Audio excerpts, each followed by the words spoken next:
everybody. Welcome in. Boot Hill, nice to see you, pugs. Welcome in, everybody, to another episode of the Monday morning Moonbase Mtalkshow. So today, the topic, which I forgot to write down,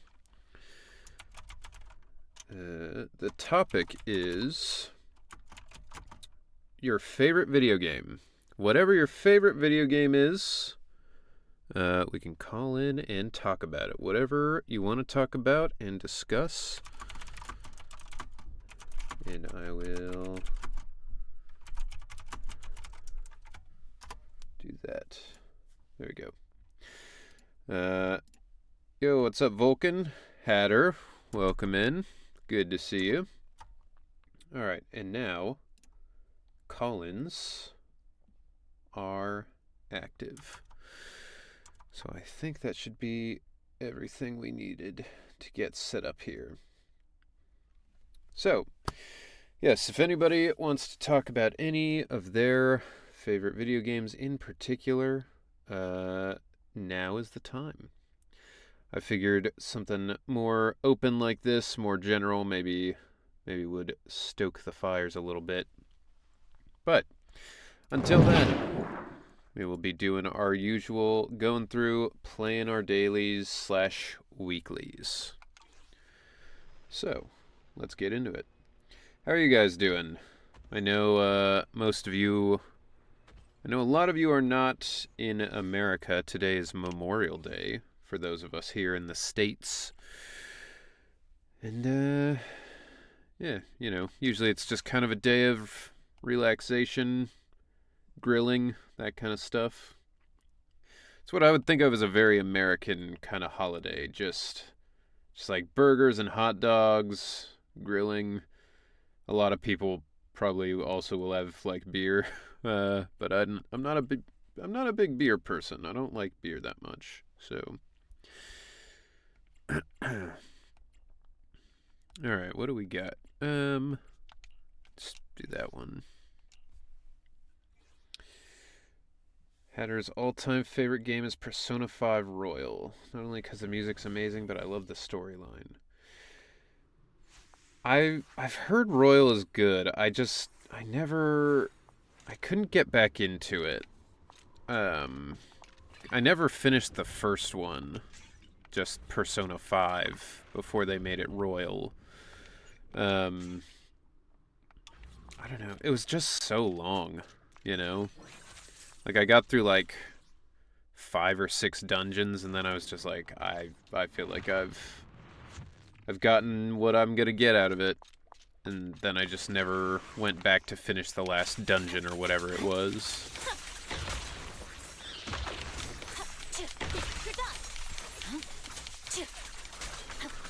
Enjoy the lurk, pugs.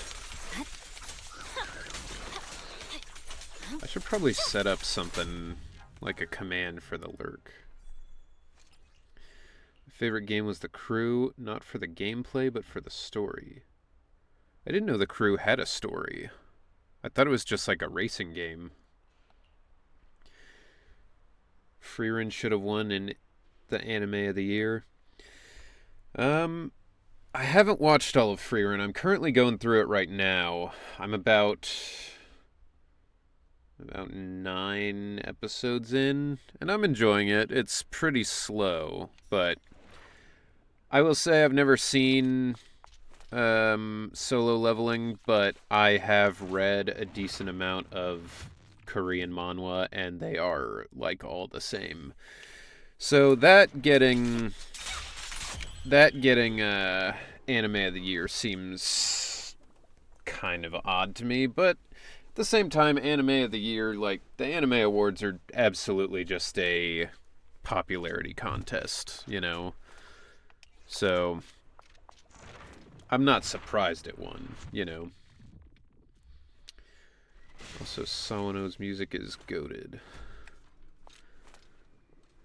Greatest State Developer is really dope, the manhwa at least. I have not read that one. I tried I mean, I guess part of the problem is I tried getting into Korean manhwa and isekai stuff at the same time, and I was like, these are all the same story. It's all just like, oh, this guy looks weak, but it turns out he's really strong, and, you know, all that kind of stuff. So, yeah. But I will say I enjoyed Tower of God when I was reading it. I thought that was a really interesting, unique story and setting.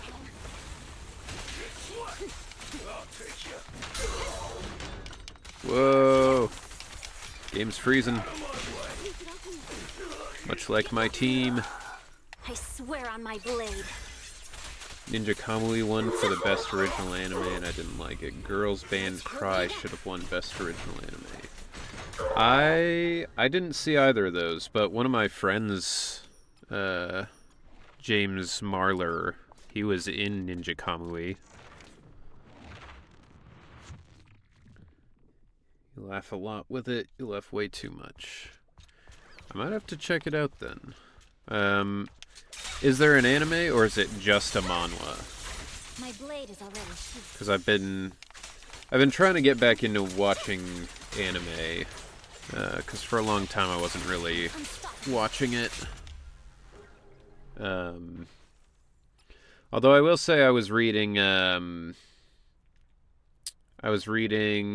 Record of Ragnarok, because I heard everybody said it's a pretty cool story, but the anime is terrible. I think it's okay. It's alright.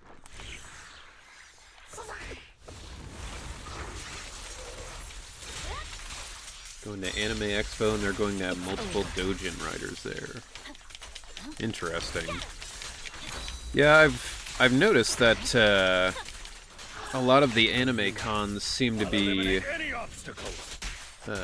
getting a lot more like Japanese talent in as guests, Don't look straight at the moon. which I think is cool. In fact, the one I'm going to in June, WeebCon Indie, that one, I believe, will have the Japanese voice of Frankie from One Piece, as well as a few other Japanese voice actors and artists. Just a manhwa. The joy of it is in its art. Even the light novel feels different from the manhwa. Okay. Hatter, thank you for the hydrate.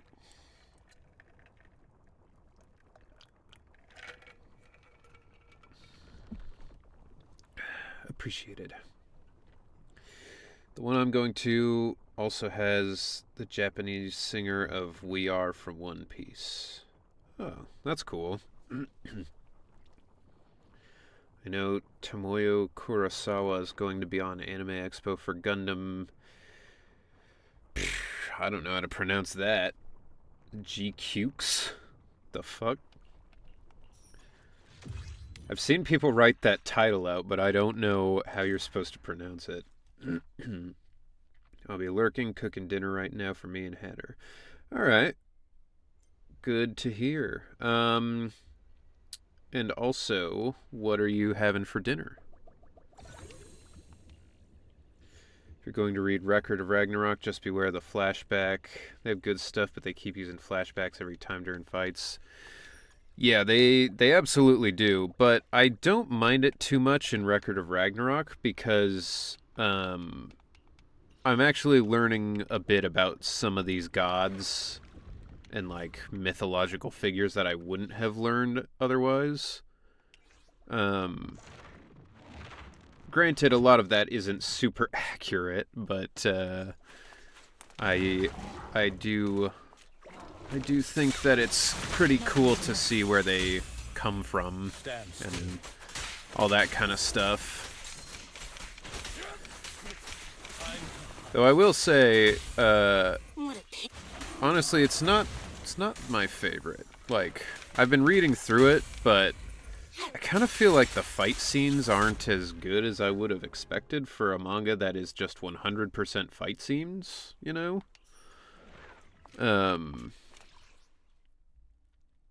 But it's an interesting concept. It's a new Gundam anime. I want to see voice in Gundam. I would love to be part of Gundam. It's a crazy thing that, Gundam's been around since like the 80s? It's a weird thought that I could be part of something that's like a 50-year-old franchise. Japanese voice actor of Goku will be the con I'll be attending as a vendor. Oh, that's cool. Isn't she like a super old, like, Japanese grandma lady? Chicken and mushrooms for dinner. Well, I hope you enjoy it. I don't like chicken or mushrooms, so that would be a tall order for me, but it's probably good if you enjoy those things. New York AV Post did work pretty much on all of Gundam anime. Yeah, I've got a few places like that I need to get in with, but I'm going to be trying to make some inroads with an agent soon. Decided to return to doing, the classes and stuff, because that's kind of how you get in with a lot of these agents, is you have to take their classes and make them want you, essentially. Which is kind of annoying, like, there aren't a lot of other jobs where you have to, like, pay to get a shot, but, it is what it is. Hopefully I can get in there quickly and start getting some of these bigger auditions. Gundam franchise began on April 7th, 1979. Crazy. What's up, Obergamin? Welcome in. Next year will be Steel Ball Run releasing. Dude, I am so excited for Steel Ball Run. It is my second favorite JoJo part, and it's so good. I would gladly take no roles in anything else for like 3 years if I could get a role in Steel Ball Run. I'd love to get a shot at either Funny Valentine or Gyro Zappelli. That would be sick. What's up, Roxas? Doing alright? How are you doing? Anime Expo will also have the CEO of MAPPA doing a panel.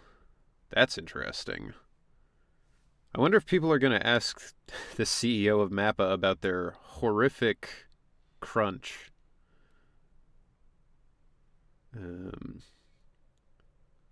Go Gyro.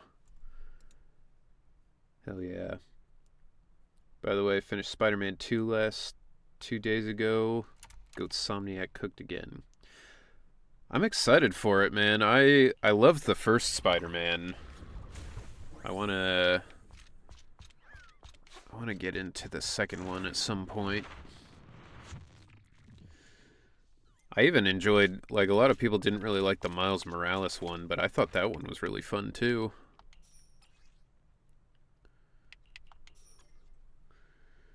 It's fair, I'm not a big fan of Lamb, but Mr. Hatter loves it. Yeah, I haven't enjoyed a lot of the alternative meats that I've tried. Not that chicken's... Aw, you son of a bitch. Not that chicken's really an alternative meat. I'm definitely the weirdo. Whoa. Whoa. I don't know what. Did the game get, like, an update that's not performing well? Because it feels like it's lagging a lot.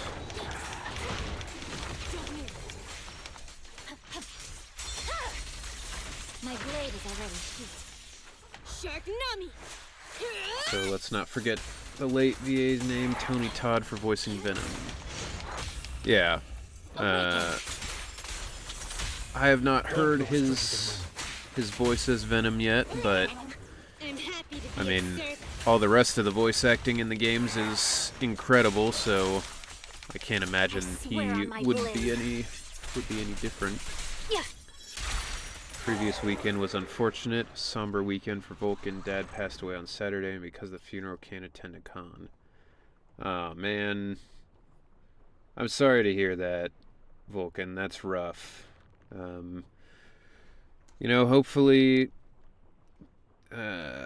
hopefully the funeral is at least a nice kind of together experience where you can celebrate your dad. But I'm sorry to hear that. And I hope you have a good time. Yo, Tula! Welcome in. Thank you for the raid so much. It's very appreciated. Thanks a lot. Sleepy Pandas, thank you for following. Very much appreciated, thank you. Everybody, Tula is the person that we raided last week, I believe. And we are going to be cooking up a collab one of these days. We're working on the logistics of it, but it should be a very cool, very fun time. So be excited for that, because Tula is very fun and very cool. Are you winning, son? I am now. I'm winning. I'm winning because we're just doing the Hollow Zero thing. But when I go into the tower again, I'm not going to be winning. Yo, Omis, thank you for following. Very much appreciated. You doing the bounty thingy? The bounty thingy. What bounty? What are you talking about? Oh, are you talking about the one where you have to fight the three different villain or enemies or whatever? We're doing Hollow Zero, where you just go in and explore currently, but we'll be cooking meth one day. Breaking Bad collab stream. I mean, my name is Hank Schrader. I'm basically already there. Press forward. I can't tell you how annoyed I was to find out that was the name of that character. He stole my fucking name. Yeah, that one. We are not doing that one at the moment. I did that last week, so I don't think I have to do it again. But so today's talk show is favorite video game. Yes. Hi, David. Welcome in. Yes, the theme for today's Monday morning Moonbase Mtalkshow is favorite video game. Whatever you want to discuss about your favorite video game or debate or what have you, you can call in below and we can chat about it. I'll give my thoughts on your favorite video game or talk about mine or whatever you guys want. There's a Hollow Zero challenge mode where it's just a boss rush, but it's one of the fastest ways to complete your weeklies. Oh shit, I would do that if I knew that existed. Yeah. The boss rush would be... That's the way I would do it. I didn't know that was a thing.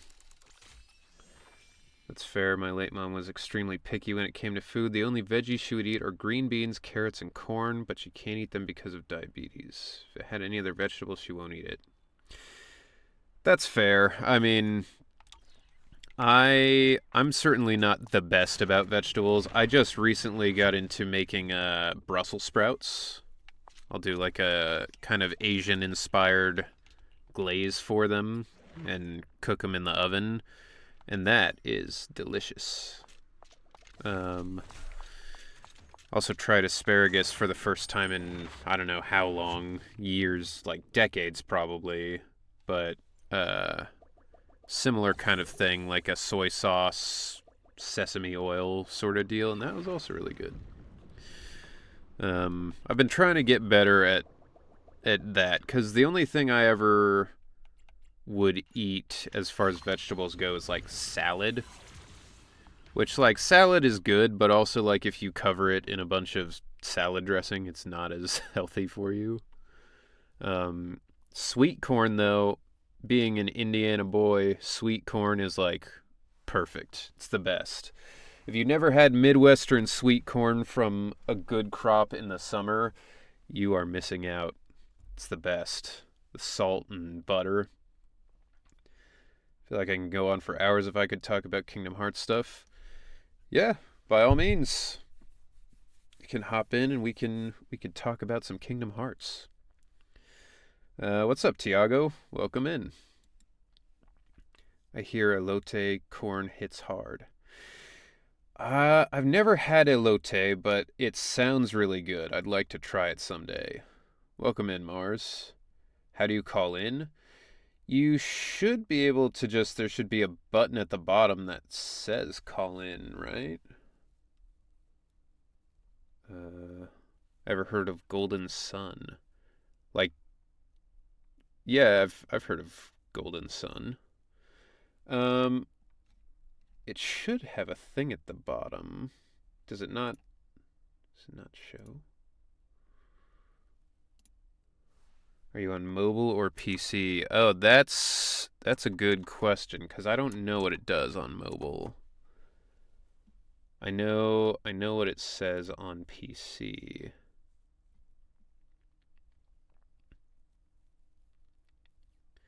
Saute the asparagus with garlic powder, onion powder, and olive oil. I make a um, similar spice mix for my French fries, and that is also delicious. You do garlic powder, onion powder, salt, and then Old Bay seasoning. Oh, all right. So we have our first call-in, and I clicked the button to invite you, and if you accept that, you should be able to join, I think is how it works. All right. Yeah, there you are. You're in. Push users to add them to the call. What? Okay. Okay. Now you are in the call. Currently it says you're muted.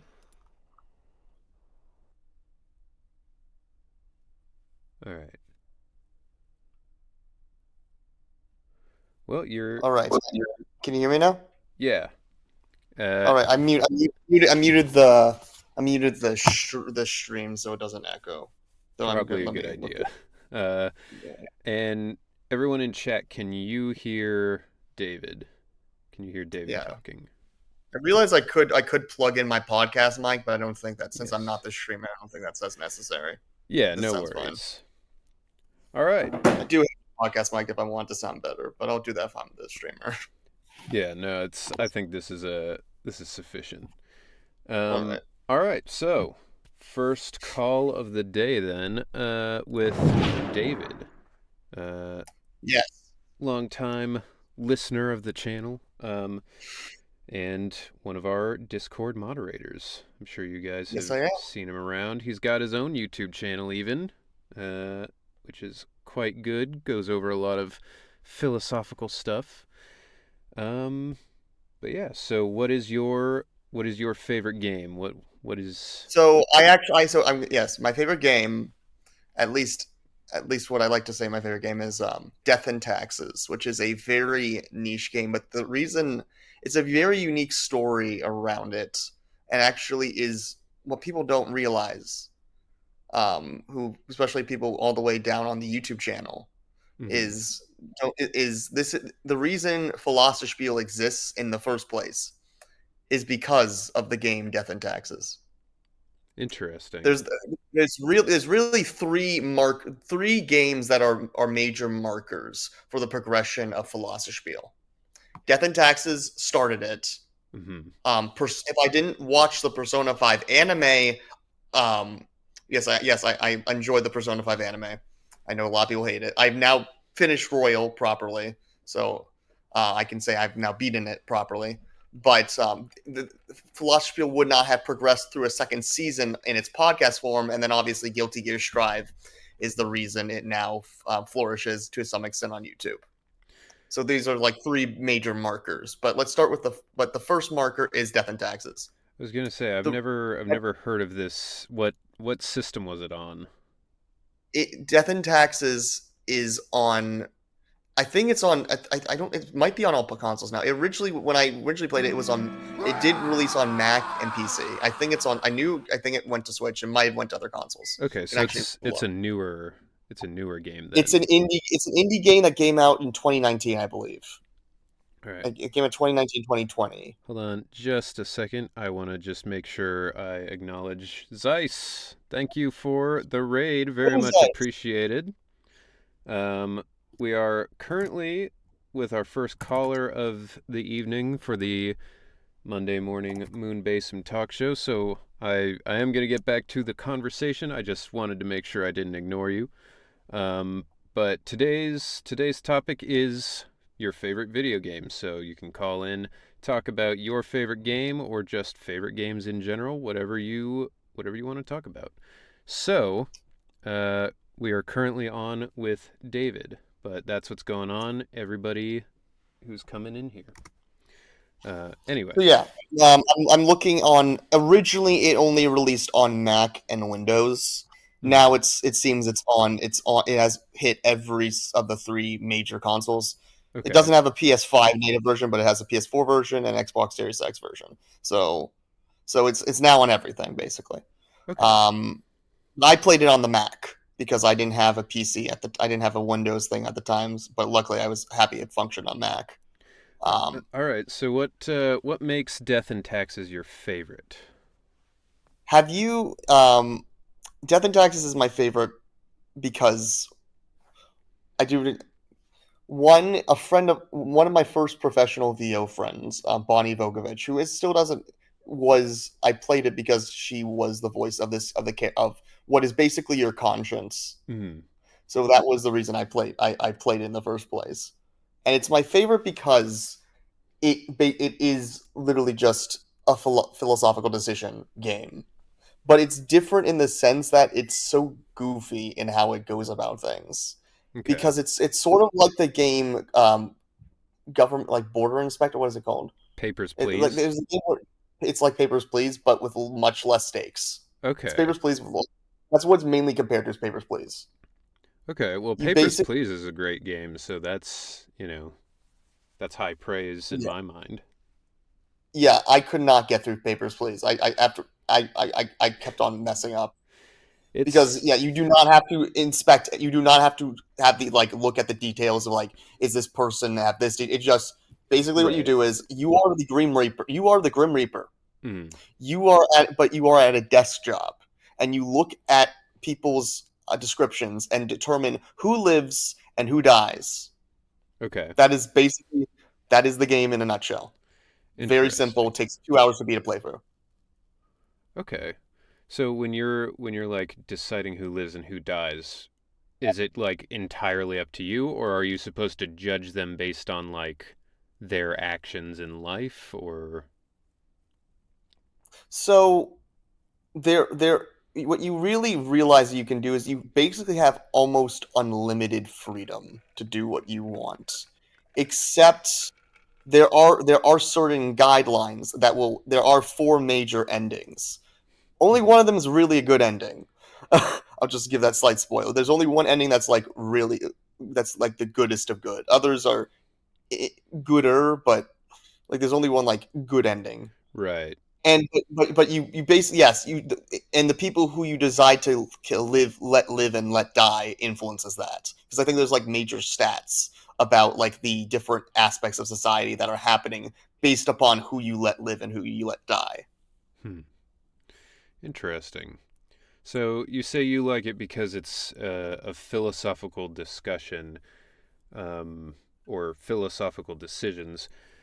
what is sort of the philosophical part of that? Are you supposed to weigh like, is this person a good person? Are they a bad person? Or I where haven't does that played come into it play? I haven't played it in a while, but what I really remember really liking is there's a character who basically you can is your boss, Fate. Hmm. And towards like the ends of a few of the routes, he just has a very deep monologue about sort of like the notion of like the idea of the tree, and if it falls, what does it make a sound and all that. He just has some Right. very interesting monologues. But outside of that, I, as a philosophical person who was very into ethics at the time, Hmm. basically played the game like I played it once normal, and then I started playing the game on imposed on myself in different ethical frameworks. So basically, I did a utilitarian run.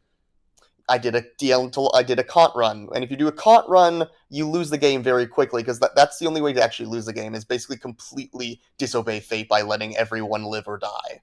Mm. That is when you actually like get fired. But if you do some basic things, you will get to the endings of the game.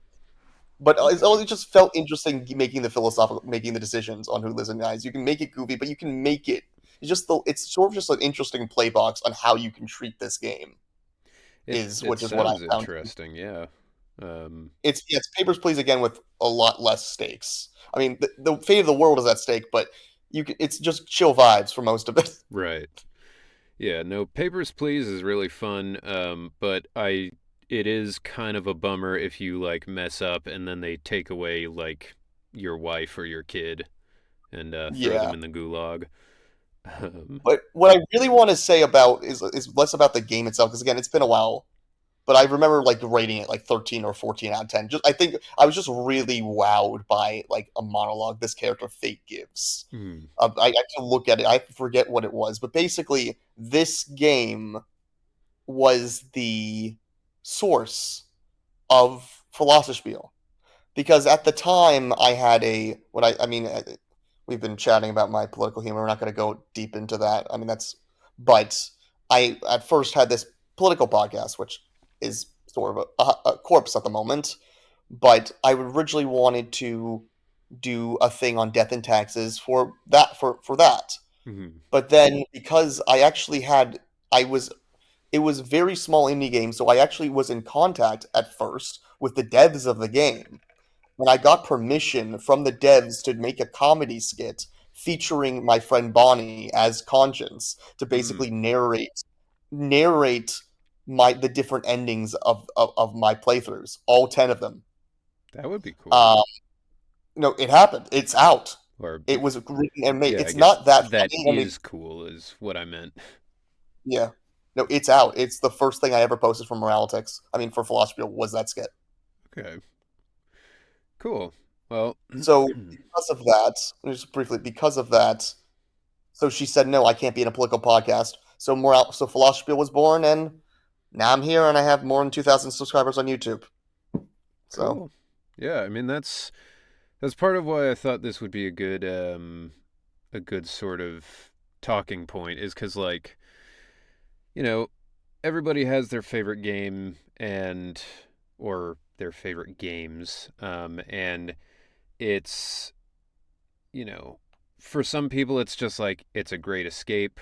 I just have a lot of fun playing it, and then for some people it's like yeah, it literally like changed my life. It's created this whole thing for me, you know?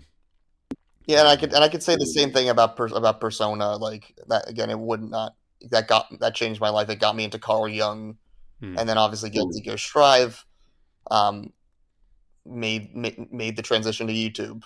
So All right. Well, very cool. Well, thank you for calling in. I'm gonna take the next caller now. awesome! Thanks for chatting. Yeah, Thanks for having me on. yeah, sure thing. I'm glad to learn about new games that sound interesting.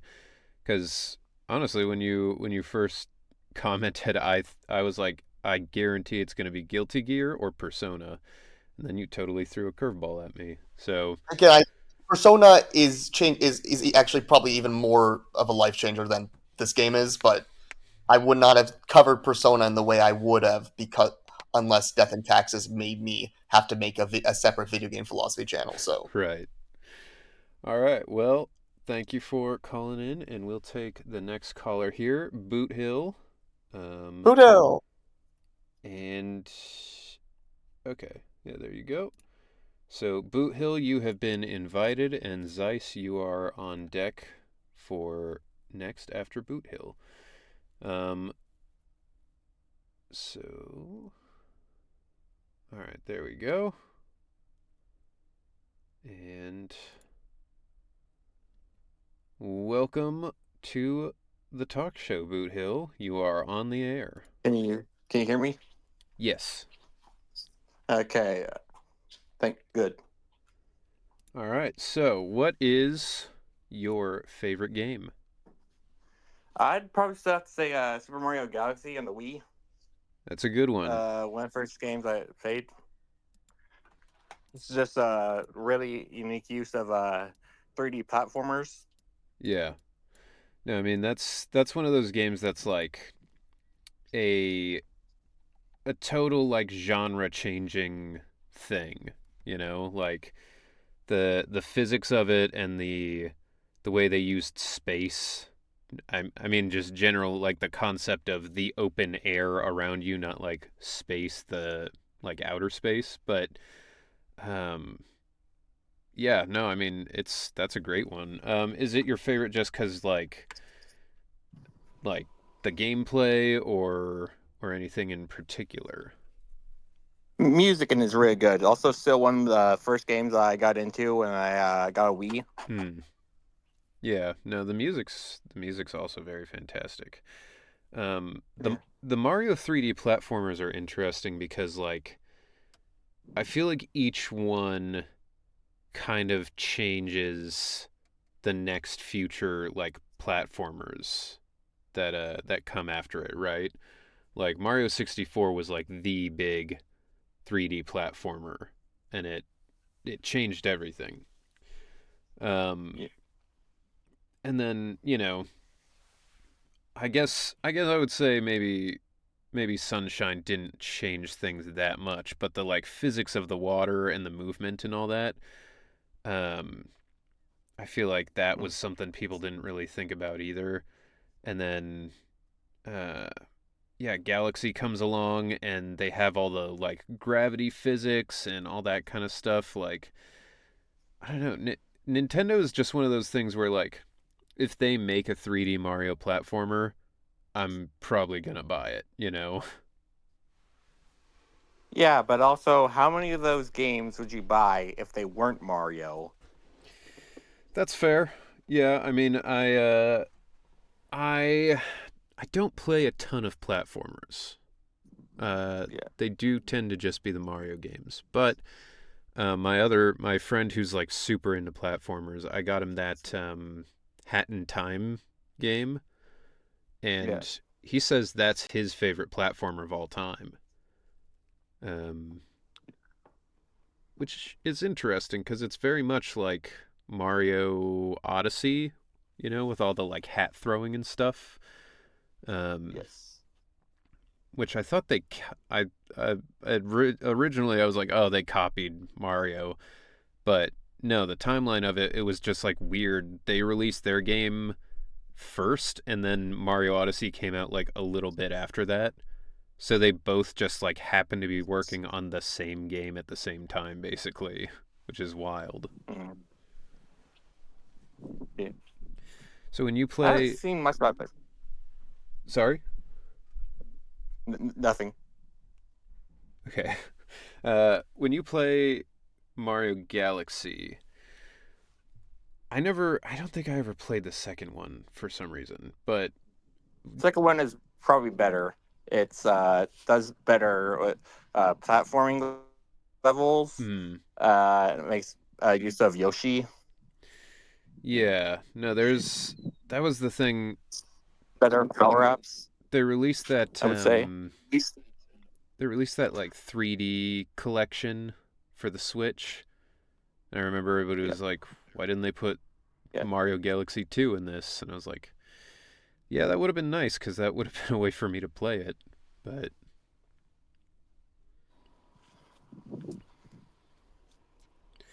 so, Mm. as far as Mario Galaxy goes, did you when you play a game like that, do you tend to like try to get all the stars, or are you more just kind of into like play the levels that you feel will be fun and then beat the boss whenever you can? No, I think you have to play through every level to beat the game, Mm, but you can go back and collect additional stars. It's still kind of story based. right. So, do you go back and do the extra stars, or do you just play the like No, mandatory stars? I don't think I've ever uh, done that. Mm. Being a kid, I like got my disc scratched up into being unplayable. Never got a chance to really playing it again. Oh, I dude, do want to go back and play again. there was a time where I was playing Assassin's Creed. I think I was playing Assassin's Creed 2 on my Xbox, and I don't remember why. I think my mom was walking by and she like tripped over the cord or something, and it fell because I had it stood up. It fell on its side, and then the disc stopped working, and I was like, "Oh man!" So I pulled it out of the Xbox and looked at it. It had a giant scratch across the whole thing, and I was like, "Well, that game's ruined." And it was. I could never play it again.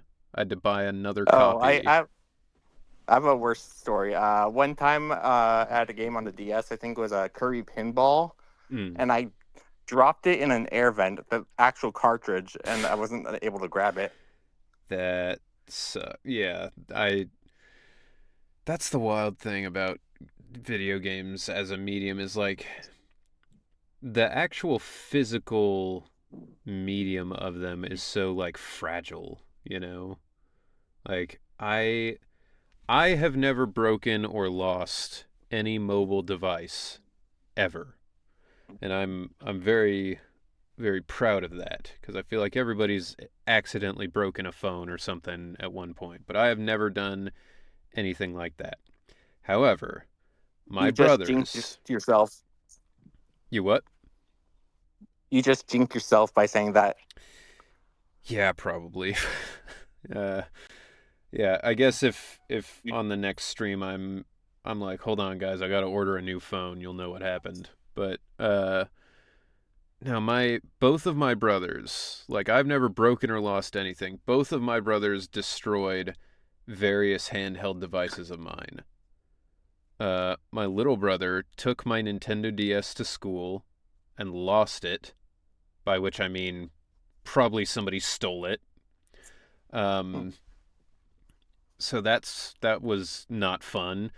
And then my older brother was trying to make it like he was trying to do that thing where like somebody's holding, a book or whatever and you like pretend to slap it out of their hand, except he actually caught the edge of it. I was holding a Game Boy Advance SP, the one that like folds up and down, and Yeah. he like caught the edge and it flew out of my hand, landed on the kitchen floor, and the hinge exploded. So it still worked. Like the Game Boy itself still worked. However, uh, the hinge was broken, so the screen would only either be completely closed or completely open, nothing in between. So I learned to hold it where I was pressing the triggers with my middle fingers and holding the screen up with my index fingers, and yeah, I had to live like that for I think until Christmas came and I could get something different. But Yeah, I had a DS that had like a similar issue. One of the hinges broke on it. mm, The screen still worked, but it was like disattached. yeah, it's the worst. It's like it's genuinely like a hand workout to have to sit there and like hold like that. But probably see one of the reasons why dual screen handheld consoles are a thing of the past. Yeah, yeah. It's I give credit to Nintendo for always trying to innovate, but I also think they are their biggest enemy in a lot of those regards. Because like, I never loved the Wii's motion controls. Any game you could play on the Wii without motion controls, I wanted to play without motion controls. But it's also probably like the best selling console of that era by a huge percentage. And I like the DS's. I had pretty much every version of it you could have at one point or another, but Do you remember the Wii had that trailer channel, and then you could also use it to get demos on your DS? yeah.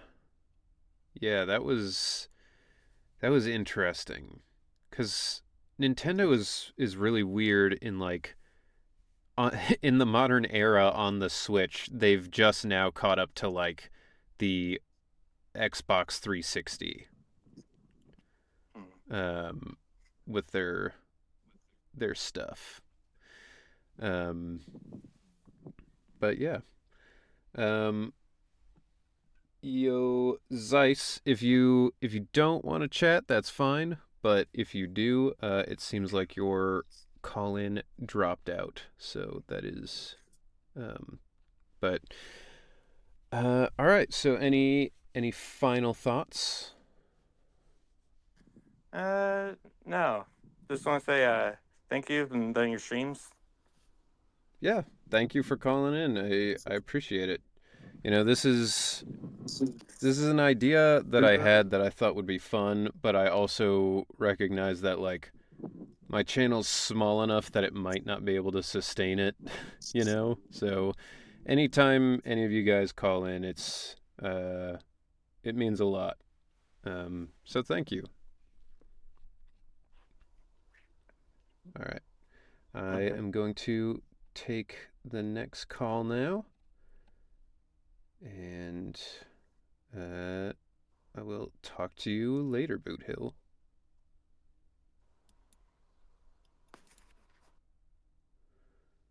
All right.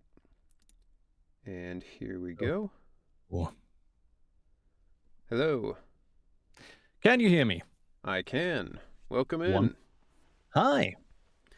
All right, everybody. Zeiss has been on the channel a couple times. Has rated us. Yeah. We gotta find something we can collab on. But That would be amazing. I would love that.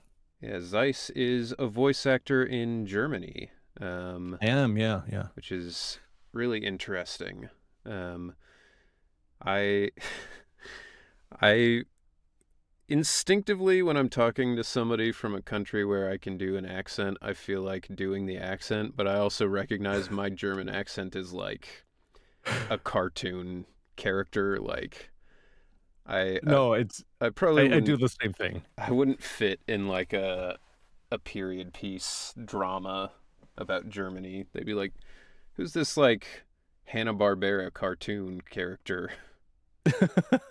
No, I do the exact same thing though. I was playing Indiana Jones and the Great Circle before I raided you, and there's lots of Nazis in there played by German voice actors, and when they're speaking English, they're putting on a rather German accent. Right. And every time there was a diary page or something to read out, I would put on my fake German accent, and it is absolutely like hilariously stereotypical. Right. I can't do a proper one either. Yeah, So it sounds very much like I'm talking like this all the time, and that's not really what Germans sound like, but here we are. Yeah, I was going to say, I mean, the accents that I can do are all the strongest versions of those accents. Like, yeah. If you want like a nuanced British accent from me, it's not going to happen. No, yeah. It's accents are tough. They're tough. I mean, putting on an accent is easy, but like making it so natural is really, really tough. Yeah. Well, and especially because in the modern era, people feel like a strong accent is a fake accent, you know? Yeah. Like when I visited Germany, I definitely heard people who sounded like that kind of like, "Oh yes, welcome to Germany" kind of thing, but Oh yeah, they no, they tended to exist, be but like the very strong accent kind of thing. hmm And it's something I've found uh kind of strange. Like people will be like, nobody sounds like that, and I'm like, well, some people sound like that. some people Like do. Yeah, yeah. we can't erase all strong accents just because you're like, that's a caricature, that's not real. It's like, well, you know, a lot of Yeah, people who no, are it's doing these accents are like, I'm literally just copying what my grandma sounds like. Like, what do you yeah, mean? exactly. But I've got a friend who's got like the strongest Scottish accent you can imagine. He sounds like an absolute caricature, but that's just what he sounds like.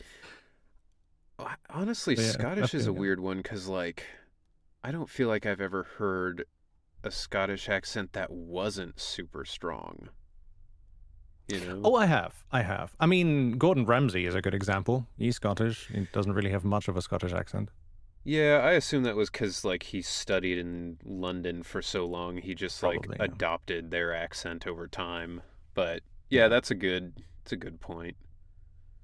I, f- I I don't feel know. like I maybe wouldn't recognize, I mean, being European, you probably have more run-ins with it than I do, but I don't know. I'm I think we're all probably, children of the internet and kind of global in that regard. yeah. Well, all I ever see from Scottish people online is people being like, their silly, strong accent, you know? Like, listen to this child mad at Alexa, or whatever. I gotta try and imitate those accents a bit more just as a practice thing. I Yeah. used to do that a lot and I kind of stopped doing it. I gotta start doing that again. It's fun. Yeah, audiobooks are really good for Mm. forcing accents, because a lot of, I mean, for starters, if you're doing an audiobook and the author is not very good at, like, writing for a small cast, they'll just keep hmm adding more and more characters. So eventually you just end up being like, all right, well, I know this is a story taking place in like 1800s Texas, but this guy's Irish now because I'm out of cowboy accents, you know. To be fair, that wouldn't even be misplaced Yeah. because you did have Irish back then in that place. So yeah. That's always my thought is like, I mean, if reasonably there could be someone like this here, then hmm that's good enough, you know? Yeah, for sure. I don't know. It's a fun topic though. Yeah. It's difficult, but yeah, I like it.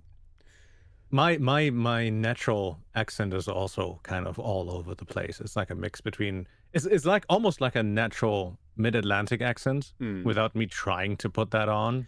I It's was somewhere between American and British and some hint of German in there as well. I was gonna say you don't sound like you don't sound German all the time. Like sometimes I can definitely hear it, but then Yeah, sometimes you sound kind of British or American, like you said, sort of the definitely. transatlantic thing. Yeah, I mean, I've spent some time working in Vancouver on a couple of TV sets, Hmm. and with a production company there for over a year. So, while speaking with them through voice calls, you kind of start adapting stuff, especially when you then move there for like 3+ months and live there for a while.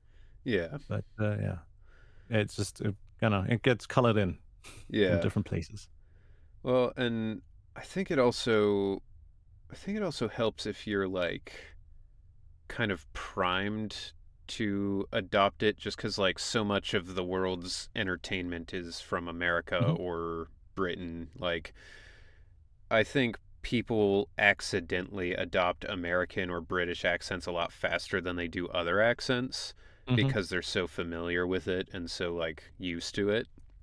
Yeah. Um, because like I lived in Malta for a year and I never felt like, oh, I'm accidentally starting to talk like them. I was like, yeah, no, Hmm. I have to try to sound like Maltese. Right. Yeah. which they have a very interesting accent because I don't think I've ever heard it. it's kind of similar to like Italian, Oh. but it has a very particular flow where like, most people when they're doing like Italian or like a fake Italian voice, they'll go Mhm. like up with everything, that kind of like, hey, what's the matter? That kind of thing. Yeah. The things. Oh, yeah, got it. And Maltese kind of has that quality, but it's a little bit stranger in the cadence where it's like it goes up and then down a lot. So Oh. like, we were talking to like our realtor when we were there, Mhm. and for example, like I was like, "What do you think about this area? Is this like a nice place to live?" And she was like, I wouldn't necessarily say that you should live there. Like it's very kind of like up Oh, and then down and then up and like, so it's a it's really like a sine interesting one wave. to listen Yeah, to, because it was always like that. Like she's that's like, super interesting. there are a lot of good restaurants, but I would not necessarily say that you'd be happy there. So like it's very, very weird to listen to, but it's interesting. Yeah, Um, that almost sounds Scandinavian. yeah, They do the sing-songy thing kind of too. yeah. Accents are really interesting. Like, just I don't know. In general, it's really cool to think about. Like, even within the same place, Hmm. like within like even just specific regions of, like, people say like Southern accent, but like a Texas accent is very different from like a Mississippi accent, Oh, you know? 100%. Yeah. Um, it's just, it's strange to think that like you could take settlers who are coming from the same place, put them in like slightly different areas for a while, and then they just end up with totally different accents. Yeah. Um, but yeah. It's interesting in where I live in Bavaria. Hmm. Bavarian is a very strong dialect. It's more than an accent. And the thing is, it gets worse and worse the further south you go, Hmm. to the point where you have a slightly different dialect from village to village, and they are not necessarily able to understand each other. Like if I go down south a bit of a ways, I will not be able to understand what they're saying 70% of the time, even though I do speak that dialect if I wish to. Right. Actually, you know what? This is a good time to ask. Mm. So when I was in Germany, we were in Bavaria because we were Hmm. going to the Munich Oktoberfest, and our Yeah, Airbnb was like out in the countryside. right. I went to a beer garden there, and we were, looking at the menus. People in that region didn't speak like a ton of English, Yeah. so For sure. It's we random. were kind of looking at the menus trying to figure out like what is this exactly, and using like Google Translate and all that.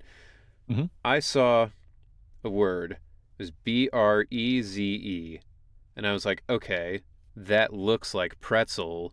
I Uh-huh. Yeah. assume it's pronounced like bretza, right? Close. Yeah. Okay, Breze. yeah. So like, because something that I've always felt very good at is like picking up kind of the rules of a language instinctively and being able to like kind of know pronunciation to some degree. Like I'm Nice. obviously not Yeah. going to get it like exactly perfect like you were saying, but I got at least close enough that somebody who speaks the language would be like, "Oh, I know what he means," right? Yeah.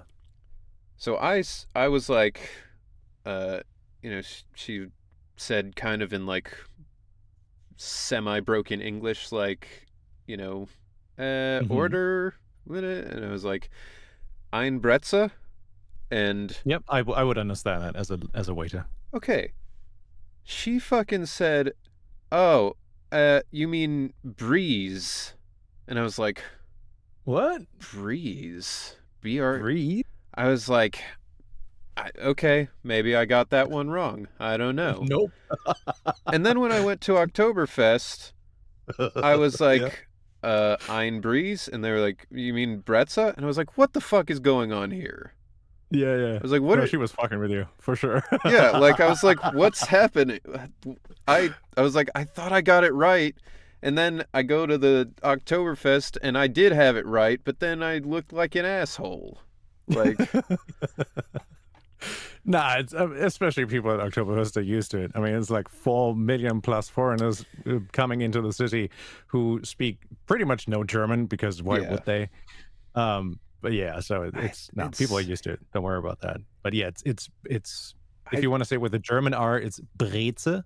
But if you just want to do the American R, Breze is working just fine. I was like, man, like I was trying so hard not to be like the dumb American who comes in and is like, yes, I want, a Kuchen, like I was like, I want to know like I'm speaking at least close enough.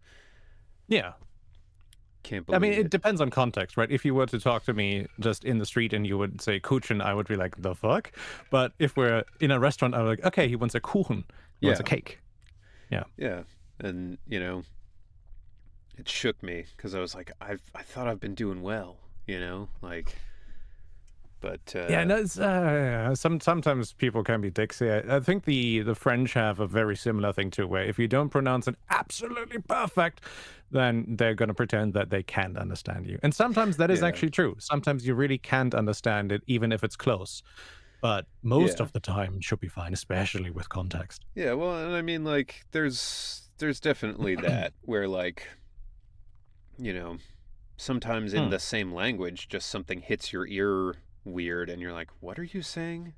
And then like you finally get like the one piece that makes it fit and you're like, oh, okay, I get it. And it clicks. Yeah. So I'm, I would understand somebody potentially being like, oh, I don't know what you're saying, but then to like it's just such a crazy thought that someone would be like, yes, I'll have spaghetti, and you're like, oh, you mean spaghetti? And you're like, yep. That's exactly what she did. But I think she was trying to help you out by pronouncing Breze in an American way, which makes no sense at all. Yeah, I don't know. That's weird. It was a good time though. I liked Germany. It was fun. Nice. And glad to hear that. Honestly, France gets a bad rap of like, oh, they're all so snooty and whatever. All the people I talked to in France were super nice. No, it's just Parisians.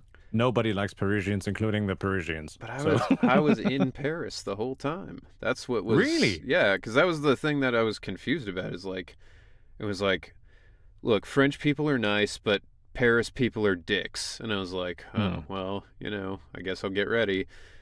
Everybody I talked to in Paris was really nice. I don't know. I got lucky, I guess.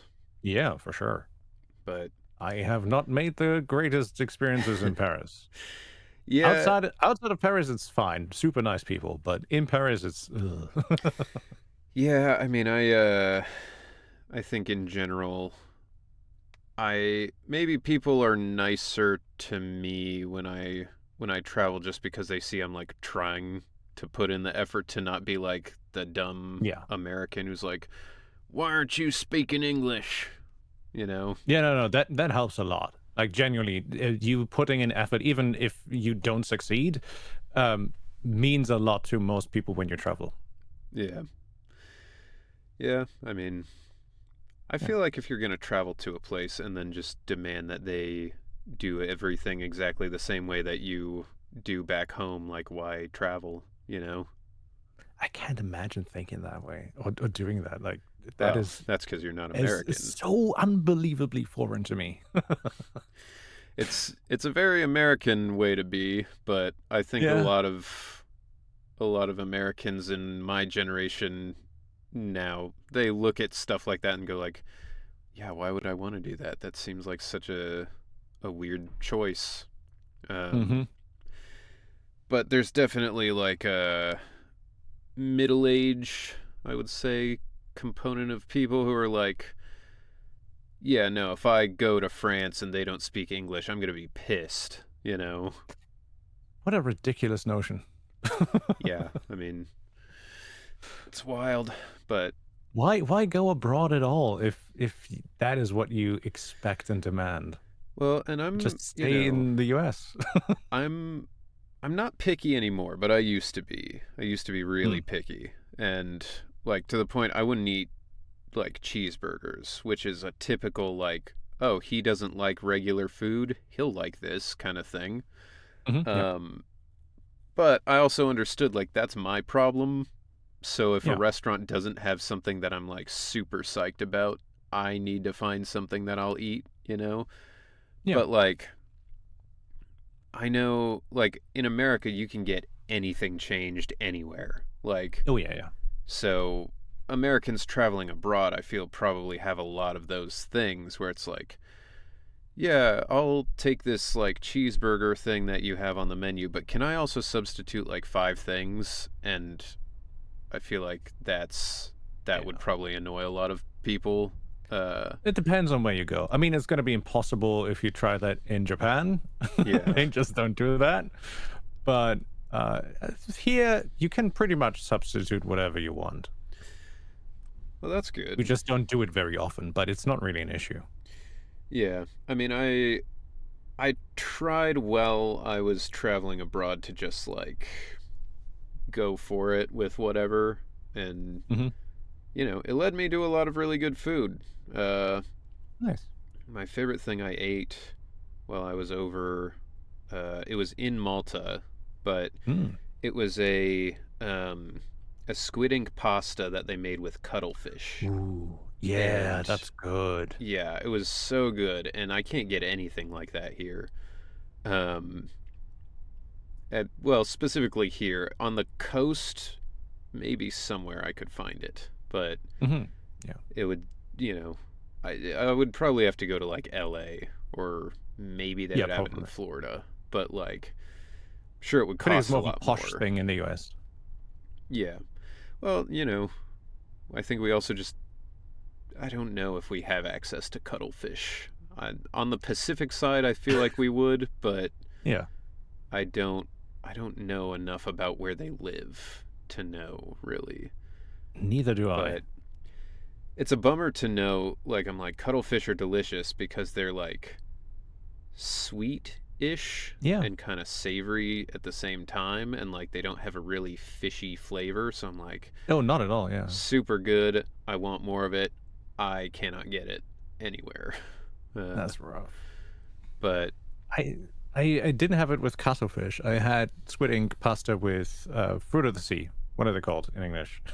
fruit of the sea. Yeah, fruit of the sea is you know, just mussels and shrimps and those kind of things. Just general shellfish? Not just shellfish, just, you know, sea creatures that are not fish, essentially. I think we just kind of refer to all of them as shellfish. Oh, okay. Yeah, I mean, in Yeah. general. Just a quick second. Derfaxorus, the call-in option, that is currently what I'm using to talk to Zeiss. This is the Hello. what I'm calling the Monday morning Moonbase Mtalkshow. Everybody is welcome and encouraged to call in if you would like to discuss the topic. Currently, we're not discussing the topic, but the topic is favorite video games. So if you have a story or a discussion about your favorite video game that you would like to discuss with me, you can click the button and you'll be on deck for the next person to call into the show. So that's what that is. Can I do that? You can. You can do that. If you got a Twitch account, you can, yeah. Speaking of which, we probably should get to the actual topic at some point, because I assume that's part of what you were calling in for. What is your I don't favorite mind. game? I'm open to anything. All right, so what's your favorite game? Right. So if you don't mind, I can swing out a bit more and give you a bit of backstory. Yeah.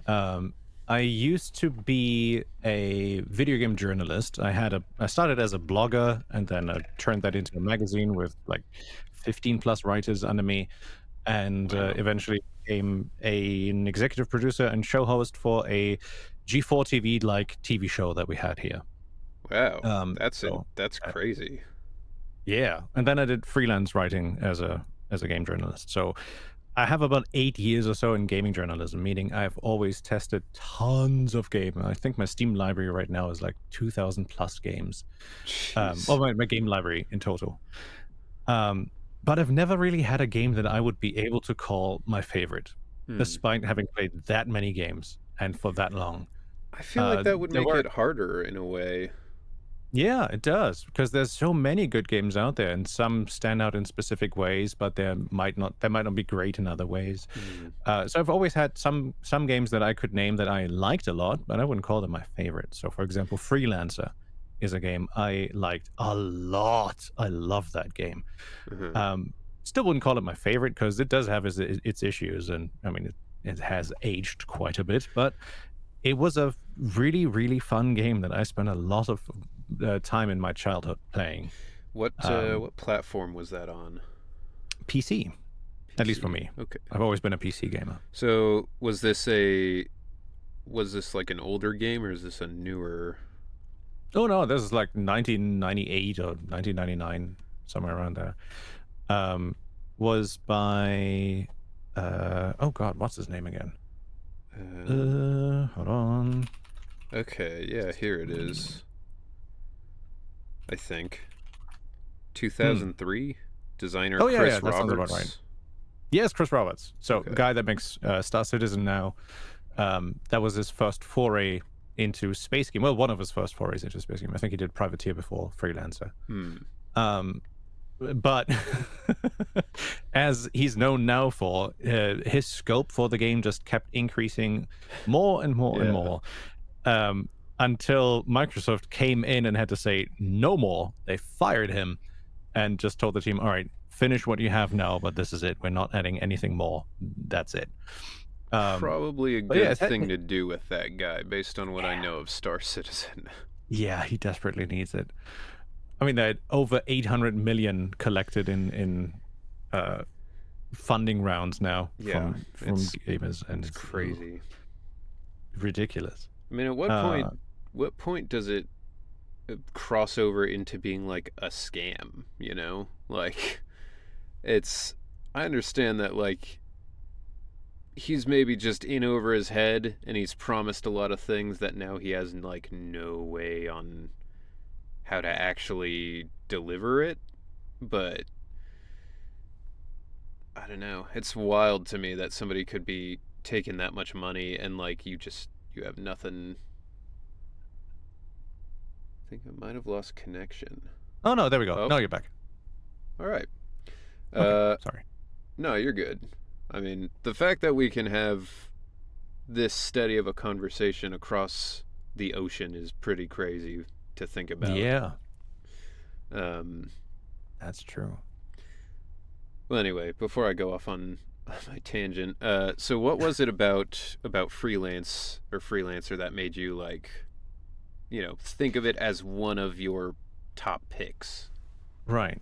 Freelancer was flawed in many ways, but it allowed me, for some reason, I'm still not sure what exactly about it is the key point that makes me feel that way, but it's allowed me to immerse myself in a game. And I feel like that's the red thread that's going to drag through all of my gaming experiences for games that I really like. It's a type of world building, I assume, that allows me to really immerse myself and put myself in the shoes of the character and just, maybe role play a little bit, even if it's not a role-playing game. For example, Just Cause 2 is another game I dearly, dearly loved. It's definitely not a role-playing game. It's an action game through and through. But, man, I rarely played that as an action game. One of my favorite things to do was find the ski resort that's in the game, which had a couple working ski lifts, but you couldn't sit in them. So I grappled underneath them to hook myself on, ride that up to the mountain, which was slow as hell. Took like 7-8 minutes. spawn an ATV and then ride that down the slopes as if it was snowboarding. Has nothing to do with the game, but it allowed me to do it, and Yeah. I enjoyed that immensely. And I just liked the world and exploring it. Yeah. Um, No, Just Cause 2 is a great like example of what an open sandbox should be. Where like you have a lot of stuff you can do, but it's not just empty and you have to like choose everything, you know? Yeah. And I think that's where Starfield failed for me. I love Bethesda games. They are some of my favorite games ever, but Starfield failed for me because it is open world, sure, but there is no handcrafting going on there. Yeah. You find the same points of interest on every planet, and every planet is essentially the same thing. And it's just incredibly repetitive and feels very, very dead. But the previous games, Morrowind especially, had so many things you could discover, so many handcrafted pieces that were just there for you to eventually stumble across. Yeah. And that's what really stands out to me. That's what makes the game really special. Yeah, I could see that. Yeah. Yeah, But I do have a favorite game now. Oh, what is it? Yeah. I've never had a favorite game before, but I can with confidence say that Zenless is genuinely my favorite game of all time. Well, that's which good to hear. Surprises me. I mean, yeah. You know, it's something like, especially, you know, as you get older and as you've had more experiences and you've played more games, like, I feel like naturally it just gets harder to have the excitement and the feeling of like, you know, this is something new and exciting and this is my favorite game, until something like crazy comes out that just totally shifts like everything about, you know. And this year is interesting. I feel like this year and the past few years we've gotten a lot of games like that, you know. Yeah. Like, it wouldn't surprise me to have somebody in my age bracket be like, Helldivers 2 is like my favorite game. There's nothing else like it. It came out and it's crazy, you know? Yeah. Which, yeah, it's something, because I don't think I have like one specific favorite game. I think for the same reason that you were saying you didn't, where it's like, you know, how do you determine favorite? Because probably the game that I consistently had the most fun and the most memories with is Mario Party 2 on the Nintendo 64. That so was like, so good, yeah. That would probably be my favorite, except that's not that fun to play by yourself. So like, definitely not, no, yeah.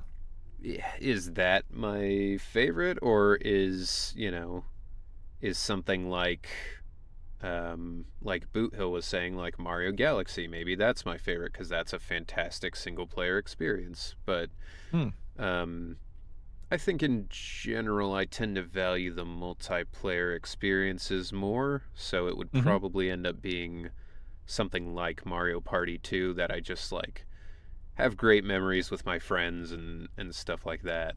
Right, yeah.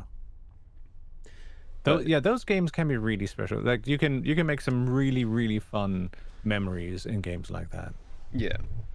I like those a lot too. And so you said it was surprising that Zenless is your favorite. Why does that surprise you? So I've played a whole bunch of gacha games, but they've never hooked me. Not once. Like I play them for at least, like Wooba, for example, I've played only for a couple hours before I got bored with it. Other games I played on and off for a month, and then I got bored with it. But I never stuck around, and they never really felt fleshed out to me, and never really felt super immersive to me. Storytelling was kind of hit or miss, sometimes really good, sometimes but yeah, just I don't know, that's I think the fact that Zenless is a gacha game was really surprising to me. And it's not a sandbox, it's not an open world, it's rather linear, right? But for some reason it captures my imagination more than any other game. I've never had a game where I created a codex and started writing down every little piece of lore and information about characters, places, etc., Right. to collect that info and like dive in and try to figure stuff out. Not once, and it kind of made me feel like I was a kid again. Mm-hmm. Because it did just that, and I did exactly that, and I started making YouTube videos about Zenless now, and that's also something I've never really felt I wanted to do, like properly produced YouTube videos about a game. Not once did I want that. Hi, Velvian. So yeah, in large part, it's the voice acting, surprisingly. Mm-hmm. Because the voice acting really, really stands out to me. The voice acting in Zenless is fantastic. Yeah, I mean, more so than many other games I've heard. Even as a, I'm biased, but yeah, of course, I do feel like Zenless is special in that regard. Because I mean, I have not played Genshin. I have not really interacted with it that much, but I will say the sessions I had for Zenless, both with Blend, the original studio who was doing it, and with Sound Cadence, the new studio, it never feels like it's just, do a take and it's like, good enough, let's do the next one. Like, it always felt like, okay, that's good, but it's missing like 5% to be perfect. Let's hunt for that other 5%. And I think that's a rare thing, because it costs time, it costs money, and in the end, are people really going to notice the difference between that's good or that's perfect? Maybe not. I think they do. Because the one thing that stands out to me, especially when I read the Zenless communities, is how people have almost nothing bad to say about the English voice acting. Like, the one feedback I see more than anything else is that the English voice acting is fantastic. And you don't see that often. Not even in Genshin or Star Rail do people say that very often, even though it's largely the same voice actors. Well, which I think comes down to voice direction. And I also think, I think it's the kind of thing that line by line, people aren't going to notice if one line is like, that one's pretty good, and the next one's perfect. But if you get into the habit of going, that's good enough, then that becomes all of the takes, and then the entire game feels like, the voice acting's okay.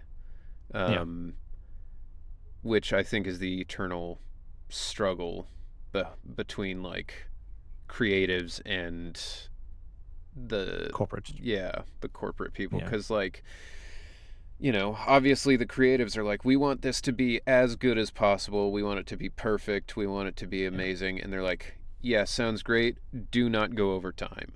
And it's like, okay, but that reminds me, it's the good enough is like 99% my experience dubbing shows and movies in Germany. There's never enough time. There used to be more time. It's not anymore now that there's like simultaneous releases all over the world. You have like 2 weeks when you used to have 3 months. So it's now just go, and if the mouth flaps fit and you're largely in the right area, it's good enough. And that kind of hurts, man, because I know I can do better, but I do need a bit of direction. Like, I can't hear myself the way you can hear me, right?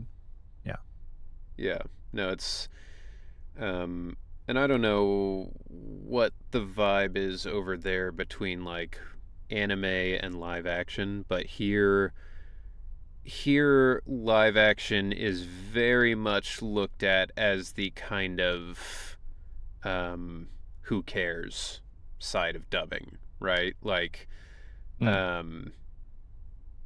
that's why you'll listen to a live action dub of a TV show or something like that, and it has that sort of uncanny feeling of like, yeah, that's good enough, I guess, but like, Yeah. you know, it doesn't have the same feeling.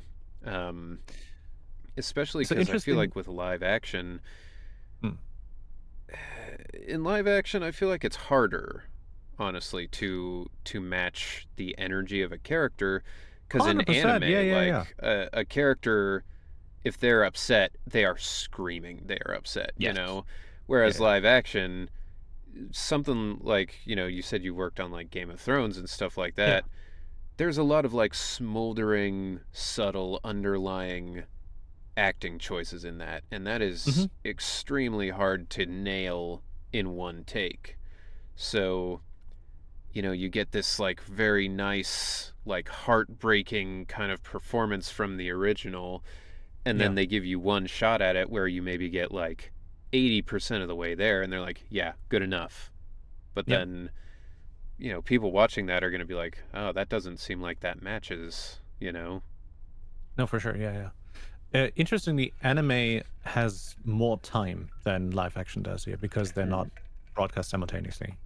So they can do a couple extra takes and it's fine there. Yeah. But yeah, Weirdly, I mean, we should have more time for the live action stuff because here people don't really care about like simuldubs for hmm the newest season of like I don't know some like Brazilian talk show or whatever.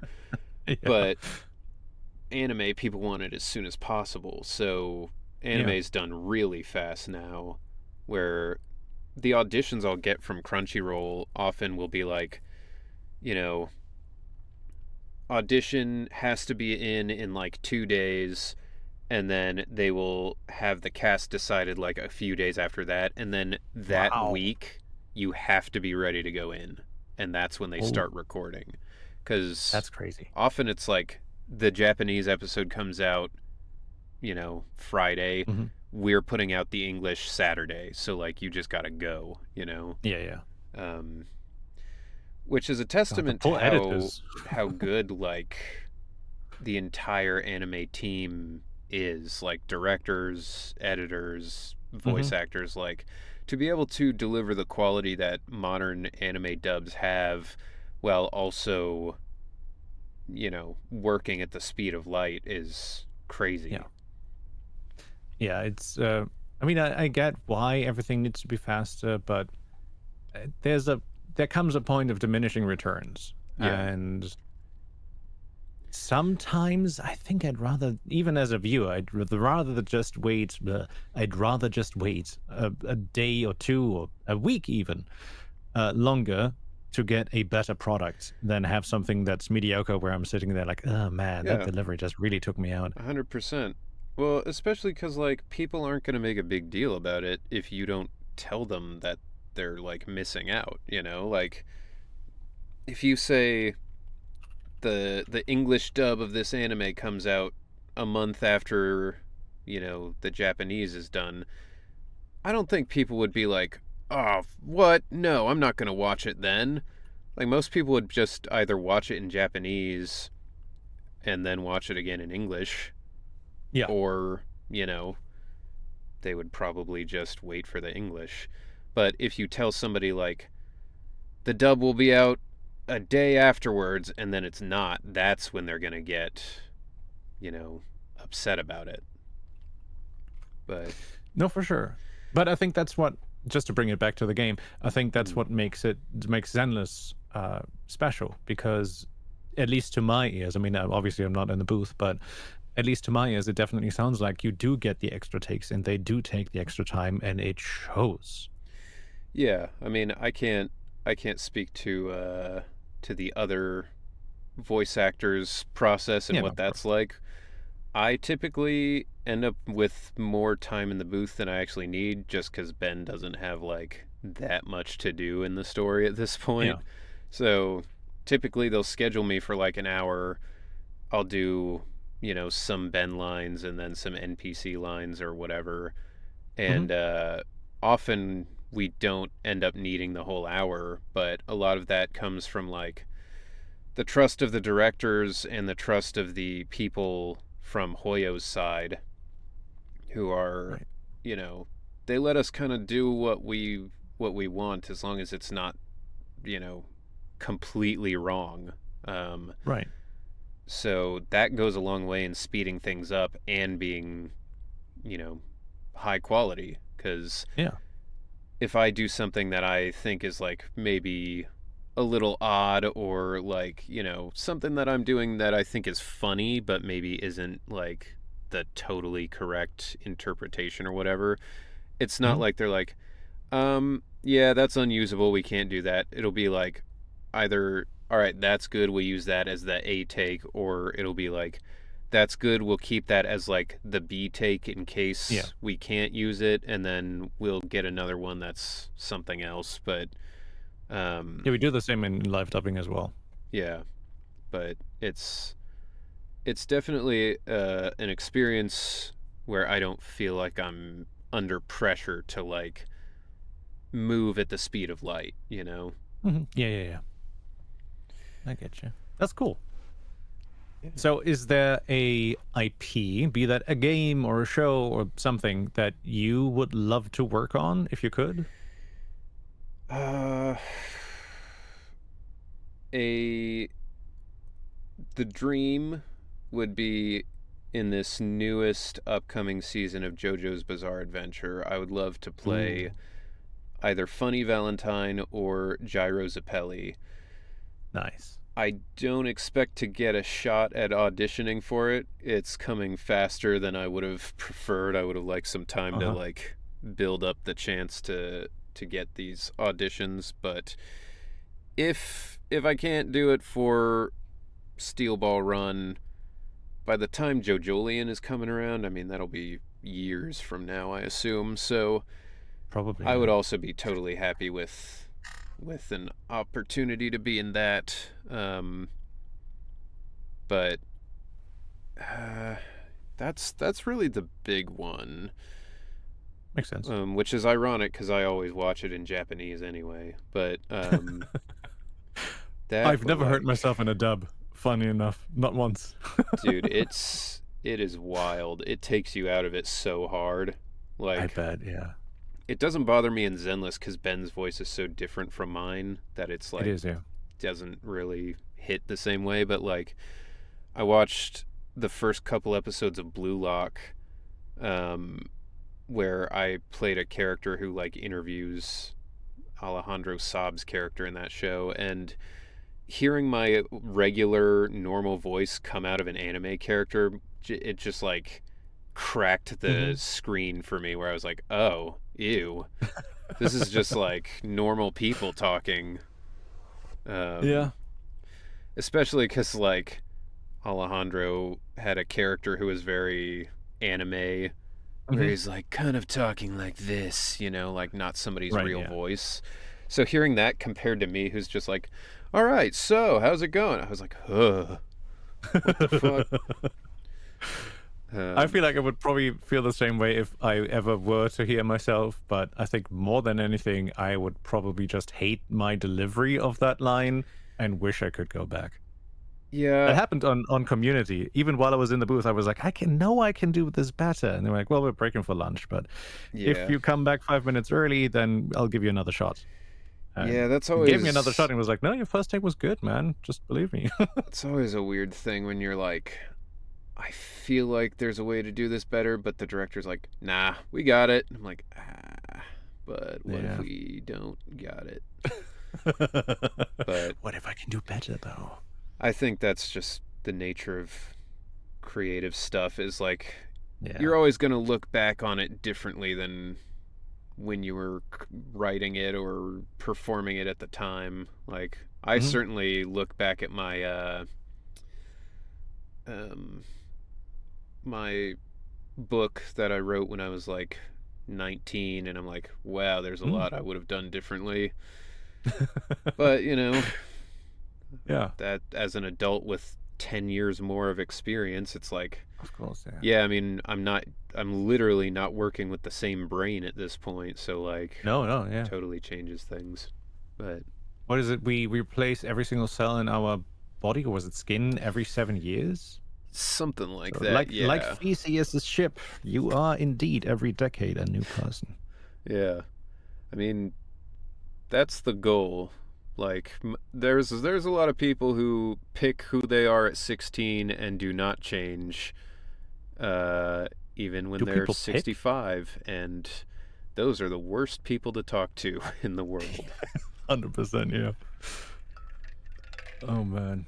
All right. Well, thank Yeah. you so much for calling in. This was a great chat. I've been wanting to talk to you more because Likewise. just it's really interesting hearing stuff about the German side of the process and yeah, I all feel the that same stuff. way. No, absolutely. I've been wanting to chat with you for a while. I've also joined your Discord now. Yay. So, yeah, no, thank you for having me on. I really appreciate it. Yeah, well, I appreciate it because like I said, my channel is small enough that when I had the idea of like, oh, I think like a talk show thing would be fun, I was like, Mhm. I'm probably gonna like start the episode and have nobody to talk to for like the whole time. But Yeah. it's also a learning process. The first few topics I picked just weren't great conversation topics, I think. So That's fair. we're learning it. We're figuring it out. Well, I got to start somewhere and then just improve from there. Oh, that's an Key part is that you do improve, which you are doing. Well, thank you. That's an interesting thing. So David, I saw, yeah. yeah. So do you know what your last name actually translates to? vaguely, I looked it up in like 5th or 6th grade, and it was basically like people in Germany who would run stores where they would like shred cloth and stuff. Sort of, yeah. It's essentially it's a middle high German word, which is medieval German, Okay. for a tailor, a type of tailor. It's a specific type, but it's a tailor. Okay. Yeah, I mean, when I googled it, it was just like kind of means like, shredder of cloth and stuff, and I was like, okay. It makes more sense that it's a tailor, because I was like, how would that be somebody's job, just to Yeah. tear up cloth? But I guess if you're a bad tailor, that's probably what you do.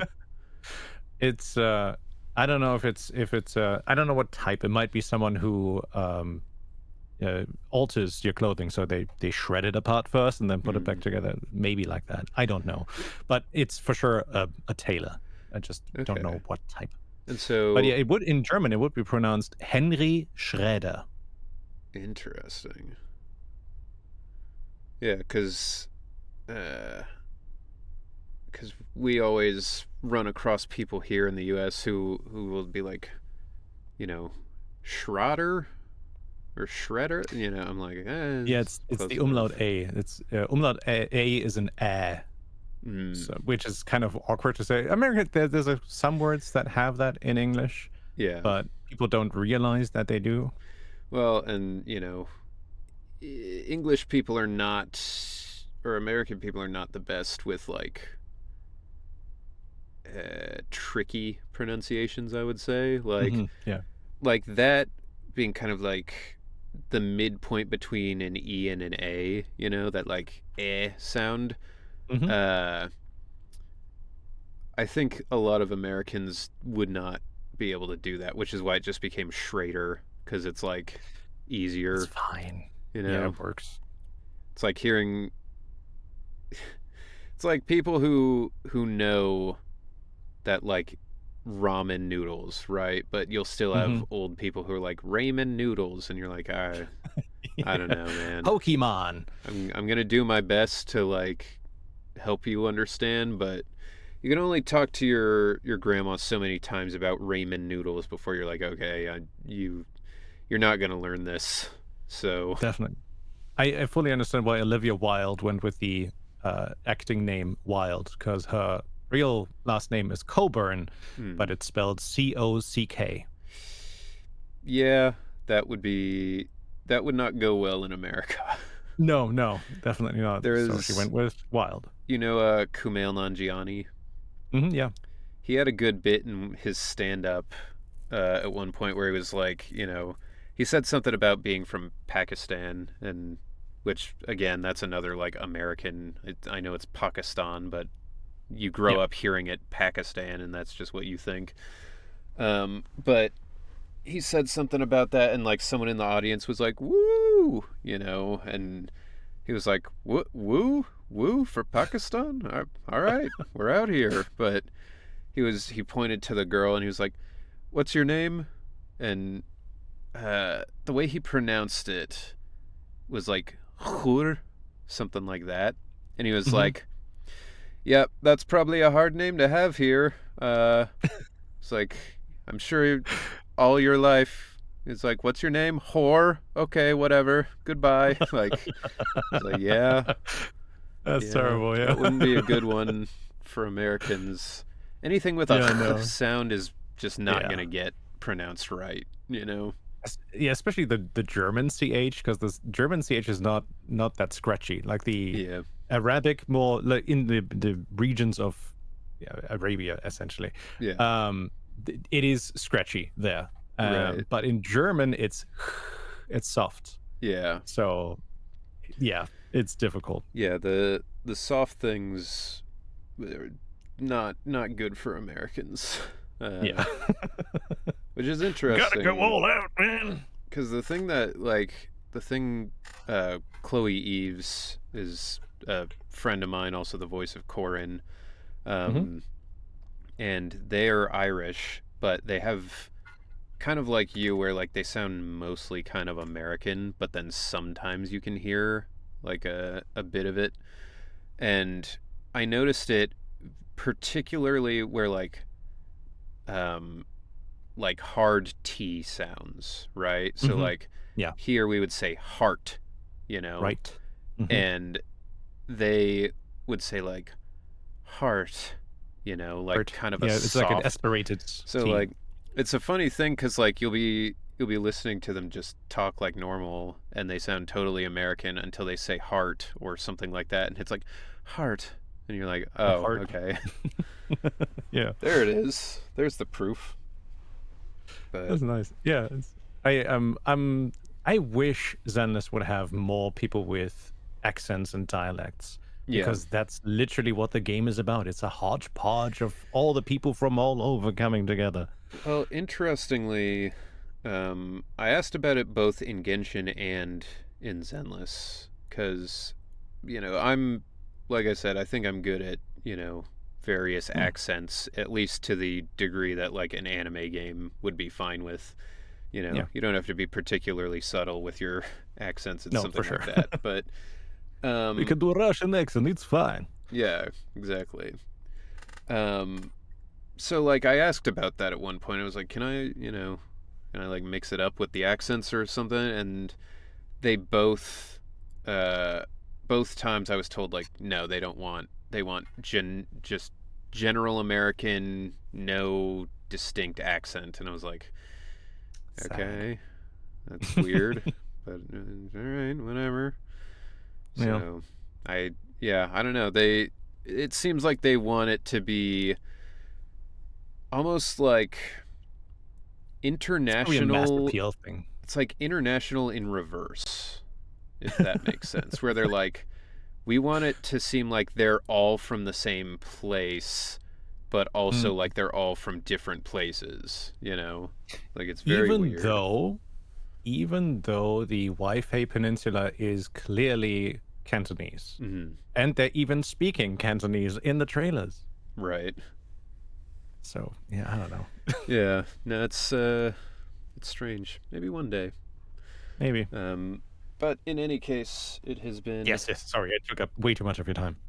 No, you're all right. I mean, I'm here until 10 anyway. But I know Durfaxorus is at work and is also waiting, so I was going to have them into the chat here. But yeah, thank you so much for calling in. It was a very interesting discussion. And indeed it was. I had a blast. And if you're cool with it, I will message you on Discord.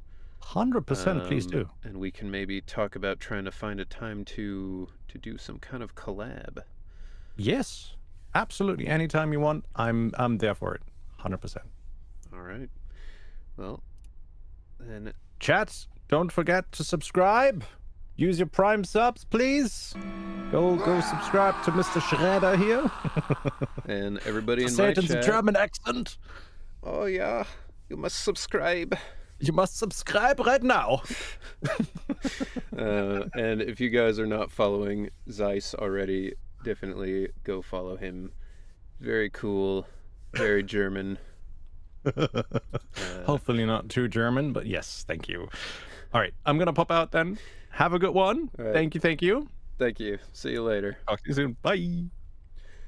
All right. So, Derfaxerus, I've invited you to the stream, so when you're ready, you can hop in, and I will add you to the chat, and then we can have our discussion.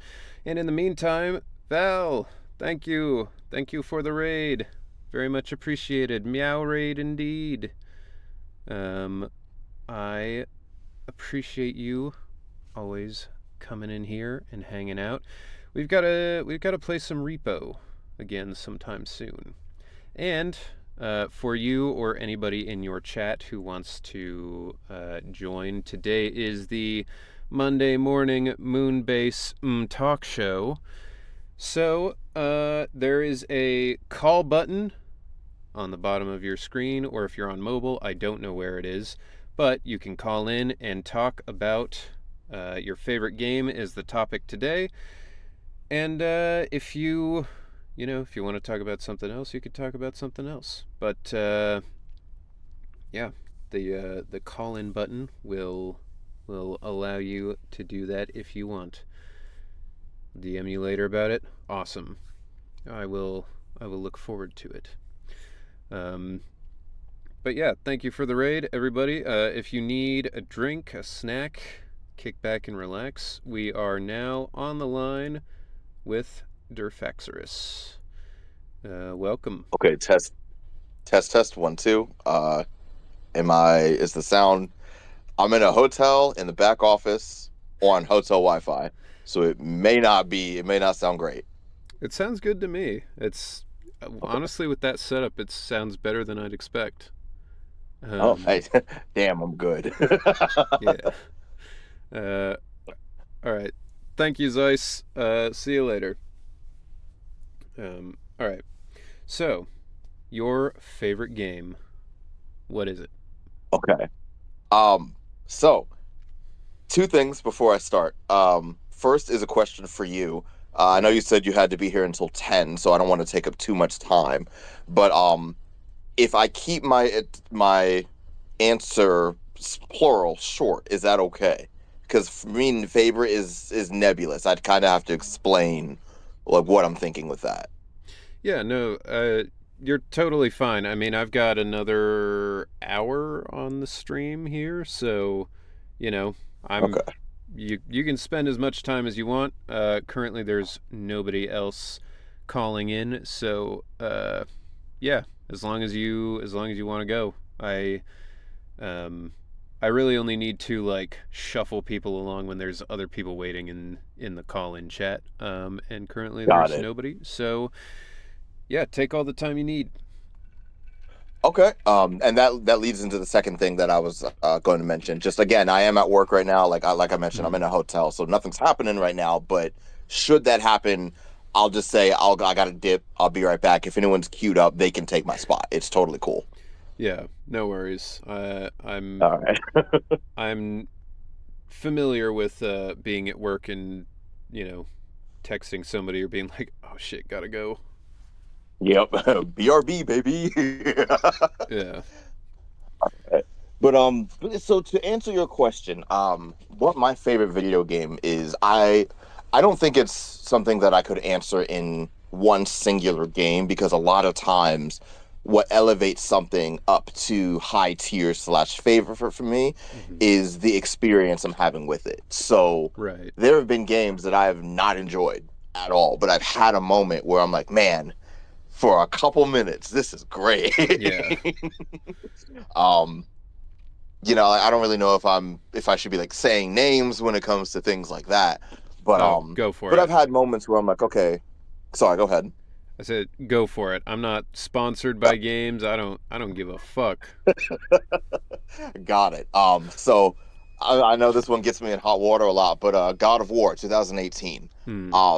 I did not enjoy it. Now I hadn't played any God of War game beforehand, but I was tangentially aware. You grow up with a PlayStation, you find out what games your parents will and won't let you play, and why. So it's like, oh yeah, okay, I get it, right? But and then you got to find the but it was ones that mostly they just don't want you to because, play and play those right? the most. Yeah, I never really got around to those ones, and I feel no need to go back and play them myself, just because it's like, But I enjoyed the story of God of War 2018, but I did not enjoy the gameplay. Yeah. But the first fight with Baldur, very good. Yeah, absolutely. Like, all right, I'm picking up what y'all are putting down. I see what you're cooking. All right. Yeah. But no, all that to I say totally that feel you on that. Like, it's a very polarizing sort of gameplay style, I think. Like, if you're not into kind of slower sort of hack and slash combat, it's probably not going to be super great, Right. But that Baldur fight is choreographed like incredibly. I mean, watching him like suplex you through your own house is wild. True. Hey, real quick again. Like I said, I don't know if I can just mute here if you want to just like you can carry you that can for just a little bit or you can just mute. There's, Okay. All right. I'll be right back. Sorry about that. Yeah, no worries. And while we're waiting for Durfaxorus to come back, the 2018 one is the newest, or it was the new God of War at the time, where he's grizzled and has a beard and is all, boy. So that was that one. 1000 Times Resist is my favorite game in a while, but I've got no social energy for calls at 2 a.m. That's fair. I figured. I mean, I'm kind of amazed that Zeiss came in with all that energy, since I know, being in Germany, it's like 6 hours ahead of here or something. It's late. Germany's 6 hours ahead of East Coast for me, so I figured similar. Yeah. Yeah, no, it's But sorry about that. Someone's just calling about something. Nah, you're good. I didn't mean to cut you off though. If you were explaining 2018 God of War to someone. No, I pretty much said everything I have to say on that. It's the one where he has a beard and a son. That's yeah, it's the best way. Yes, Dad of Boy 2018. Yeah. Boy, bring me my razor. Fetch my axe, boy. That's a pretty good Kratos. I appreciate it. But yeah, so to the original question, just with the background of like my favorites tend to be multiple and nebulous. So I can think of games that have stayed in my mind since I played them for whatever period of time that was. I'll start with one of those. Okay. I should look up.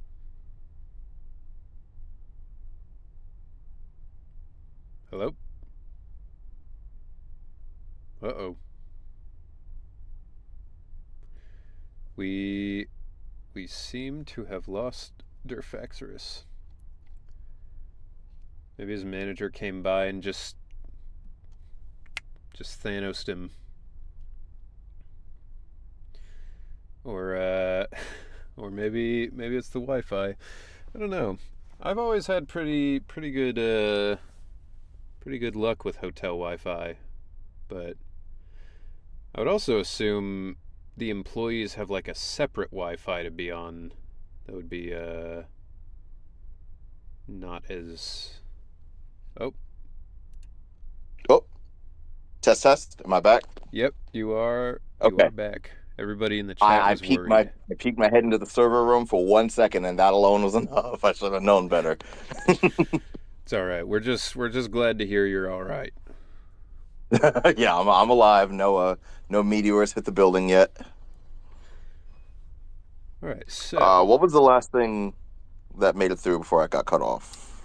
The last thing that you said, you were like, all right, so, with the explanation that, like, the things I like are varied, and then that was, like, it. So, Oh, smooth.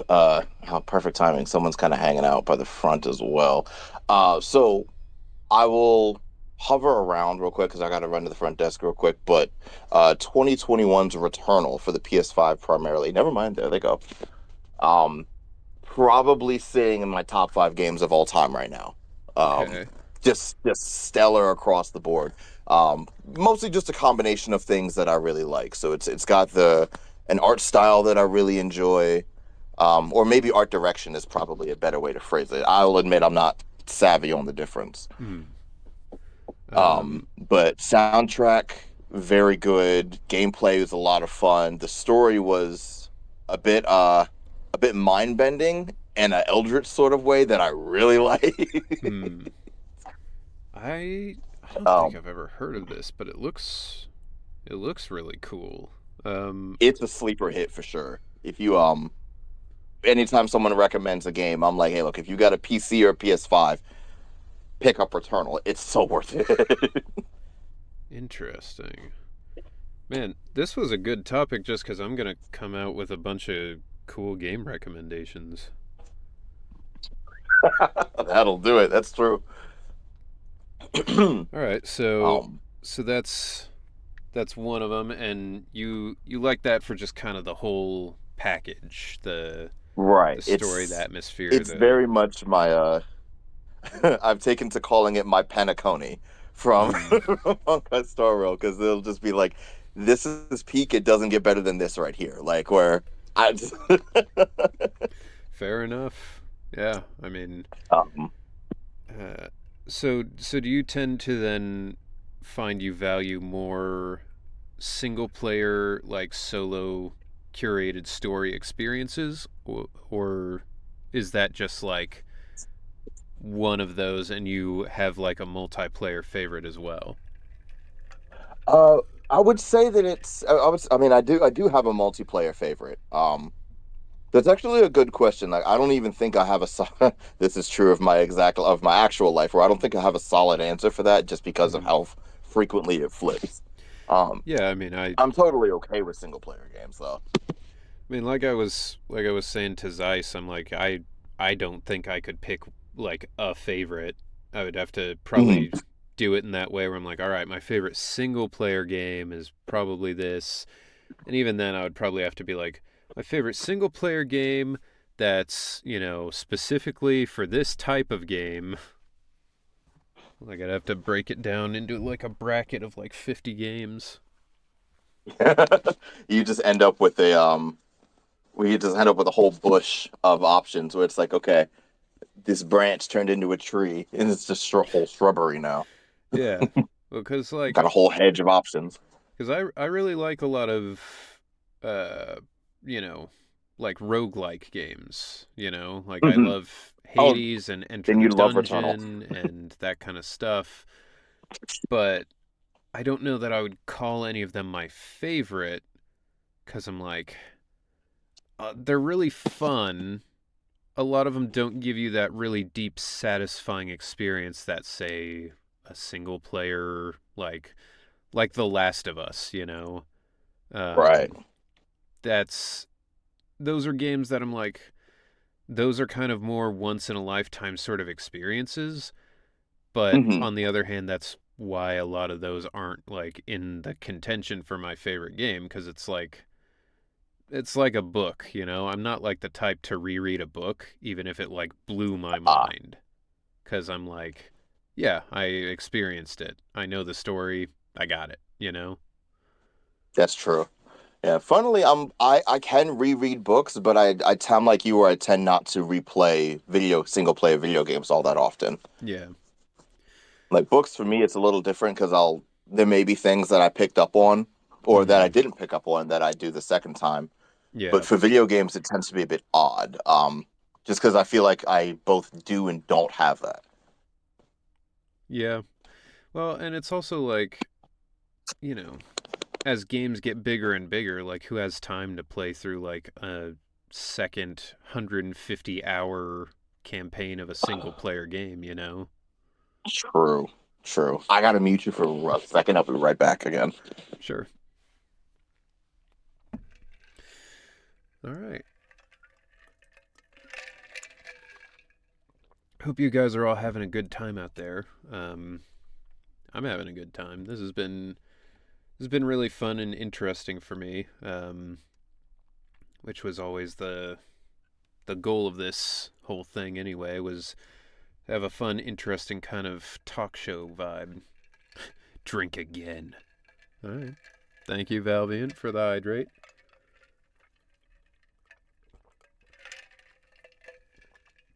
I don't know, people can do 300 plus long Baldur's Gate 3 playthroughs.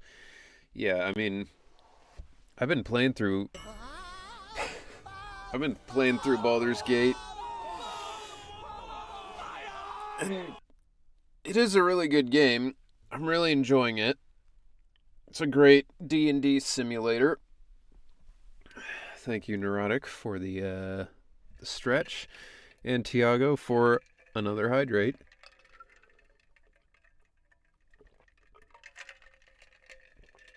But probably once I'm done with Baldur's Gate, my first campaign, I don't know that I'm going to want to play it again, you know? Because there is so much more, like, I don't know. It's one of those things like you can experience 90% of a story playing through it once. Do I want to play another 150 hours of a game to experience the other 5%, you know? And often I find the case is no, I don't. I love Baldur's Gate 3, but I have so little time. Yeah. That's really what it comes down to, is like, do I have the time for that? Not really.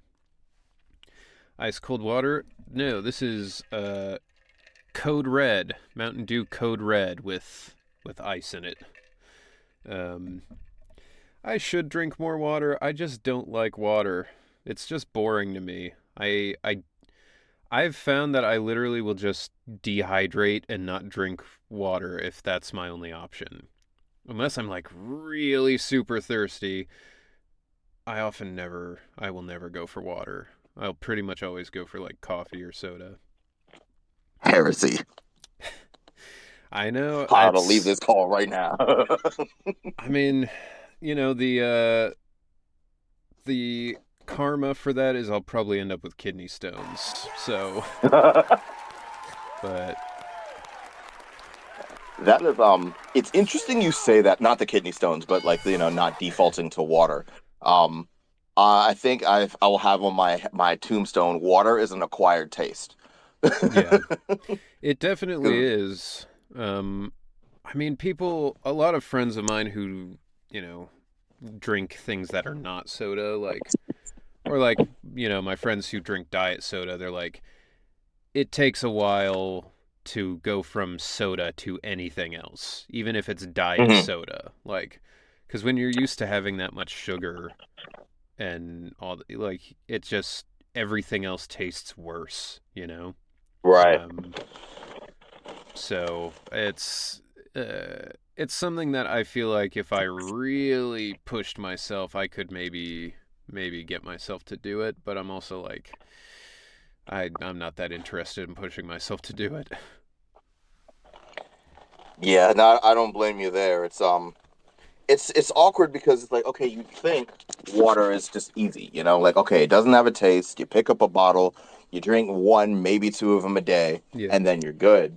But like you said, it is a whole habit to break into or out of, and yeah. that's not easy. So it makes sense. Well, and the thing for me is like, if I'm sitting down to eat dinner, like pizza or steak or burgers or something like that, that's like, a nice hearty meal.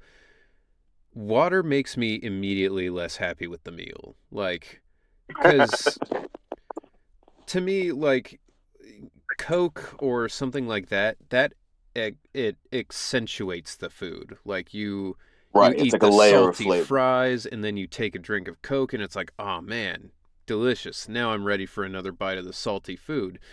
With water, it Mm-hmm. feels like it just kills all the flavor in your mouth, and then you're like, oh, well, I guess now I'll go back to the food. But um, Yeah, it's like a high low versus like high middle ground, high middle ground. yeah, Like I get that actually. Yeah, yeah, it's not even like it cleanses your palate, it just like mutes it. And then yeah, it's like now I gotta reset this as opposed to going from one to the other. exactly. And I mean it's something I know I'm gonna have to reckon with someday. You know, when I'm like 60 or something, and the doctor's like, you shouldn't be really drinking so much soda anymore. I'm just gonna be like, well, I guess now I'll have to stop. But I mean, that's kind of the way I feel With about a lot. respect, Doc, you weren't there. Yeah, you don't know what I've been through. Exactly. It's like you live my life, then you tell me what to do. I fought for this country. Wait, like you were a soldier? No, I was not. No. But in my own way. But no, I mean that's I don't know. That's the thing is like people talk about like, oh, you've got to make sure you don't eat a lot of fat, you don't have a lot of sugar, you don't have a lot of whatever, and it's like I get that it's healthier and over Right. time it's going to be better for me to not do that. Spending money On the always other feels hand, so good. if I can't Counterpoint. do it now, when am I ever going to do it? Cuz like Right. you know, what am I living my life just to like survive? No, I want to like enjoy shit, you know. I'm going to Right. eat the burger, I'm I'm going to here eat the for a good time. steak. And then when I'm like 70 and they're like, "Yeah, you can't do it anymore," then I'll be like, "Damn, well it was a good run." But I don't want to make it to Hmm. 70 and be like, "I'm going to start eating steak." And then they're like, "Yeah, you shouldn't eat too much of that." And I'm like, Right. "Well, what the hell was the point?" Um Yo, Master Dwarf, thank you for the tier 1 sub. 10 months. 10-month streak. Very nice. Your stream baby is 1 month old now. And thank you for the hydrate. Someone said, "Not if I have anything to say about it." Yeah, yeah, I don't know. I can't force myself to drink water. I know I should, but Yeah. in general, Well, an easy solution to that is just to not force yourself. You know, it's like yeah, I'm thirsty. I'm gonna have a shot glass of water and something else. yeah. I mean, I think in general that's a lot of my problems in terms of staying healthy is like being like lifting weights or jogging or any of those things. I hate. I hate them. They're so Hmm. boring. I don't want to do it. So for the longest time I just didn't exercise cuz I'm Yeah. like it's boring. Why would I want to? Um but what I discovered was through rock climbing, you know, rock Spending climbing is money really always fun, feels so it so doesn't feel good. like a workout. So like Exactly. I stay healthy doing that cuz it's just genuinely fun. And Hmm. that's kind of what I've had to figure out for a lot of other stuff like I was talking about earlier. I started making like Brussels sprouts and asparagus and stuff cuz like Oh. in general vegetables, I'm not like a huge vegetable guy, but like Hmm. cover them in like a teriyaki glaze and stuff, and you know, I'll eat a vegetable. Um, yo, Rage of It's like the Wrath, broccoli versus broccoli with cheese. thank you for the tier 1 sub, very much appreciated. And that has put us in a hype train. So if any of you out there are looking for some new emotes, this is the time. Some bits or a subscription or what have you, that'll get you into the hype train, and then you get some free emotes. Um, I know people want that goose that dances a lot, but I don't know what tier that. Spending money Yeah, always there's feels it's a so goose good. that does the gritty. People call it the gritty goose, and everybody wants it so bad, but it's like a specific Spending money tier always feels so that good. that That's you have to really get funny. to the hype train. I want to say it's like 6 or something before the gritty goose Damn. is an option, which is a lot, but Yeah. This is the first time I've opened Twitch in 2 weeks, so I did not know about that. it's the Twitch economy is insane. Uh, That's Yo, Smitzel. Oh yeah, there it is. Rage of Wrath has the gritty goose. That's the emote that everybody wants. wild. Smitzel, thank you for the 5 tier 1 subs. Very much appreciated. And Rage of Wrath, thank you for the 100 bits. You guys are too kind. So I don't know if I can review Twitch chat with this right now. it'll be on the VOD. You can in the top right corner you'll see the goose. But so I actually wanted to ask because I've thought about hotel work before, like when I was looking for kind of day job stuff. Mhm. I guess to start with, if you're comfortable, what is your job at the hotel? Oh, that's easy. Yeah, that's not too bad. So I actually work 2 positions. It's just front desk, So like you Mm-hmm. walk in, the person's standing by the desk, and they're like, "Hey, you checking in? You need anything?" That's my job. Primarily, I work night audit, which is just that, but at night. So Okay. I'm rolling the business day over. I'm running reports, checking up on things that need to be restocked and whatnot throughout the night before the morning. Mm-hmm. Or I'm just there in the afternoon, just handling check-ins and everything. So it's Okay. just essentially just front desk associate for all intents and purposes. Not too complicated. And how do you enjoy it? Like, do you enjoy the hours and in the general job? So personally, I do very much enjoy my job. It's a good middle ground between like hospitality, but not like and service, if that makes sense. Mm. Um, like I'm not, setting down. This is not the analogy that I should have gone with, but I'm not setting down in paper towels for people to step on individually so they don't mess up Right. their shoes. But it's like a step up from food delivery, which is what I did before, of just Mm. walk up, hand food, all right, see ya, and then Yeah. I leave.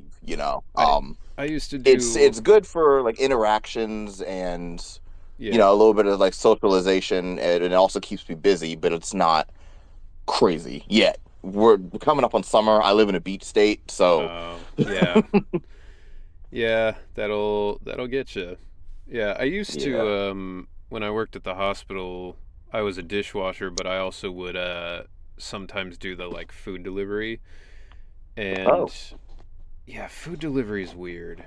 Like it was probably a little less weird being in a hotel versus a hospital, but like it is kind of weird to just walk up, be like, "All right, here's your stuff. See you later," and then just. right. Um, but I mean, you've probably seen some crazy shit delivering trays in a hospital, or I mean, in a hotel. Um, I certainly saw some stuff in the hospital that I would not have preferred to have seen. Right. Yeah, same here. I did work in a hospital maybe about 6 years ago. I was living down in Mm. Texas at the time, and yeah, it was there were definitely some things where when I worked logistics down there, it's like, okay, cool, they need these things, and I walk past a cot, and I'm like, oh, I didn't need to see that today. Yeah. Okay. No, I mean, there was a there was a time where I had to deliver a tray, and it was I don't know what the official diagnosis was, but it was somebody who had like some kind of dementia or something.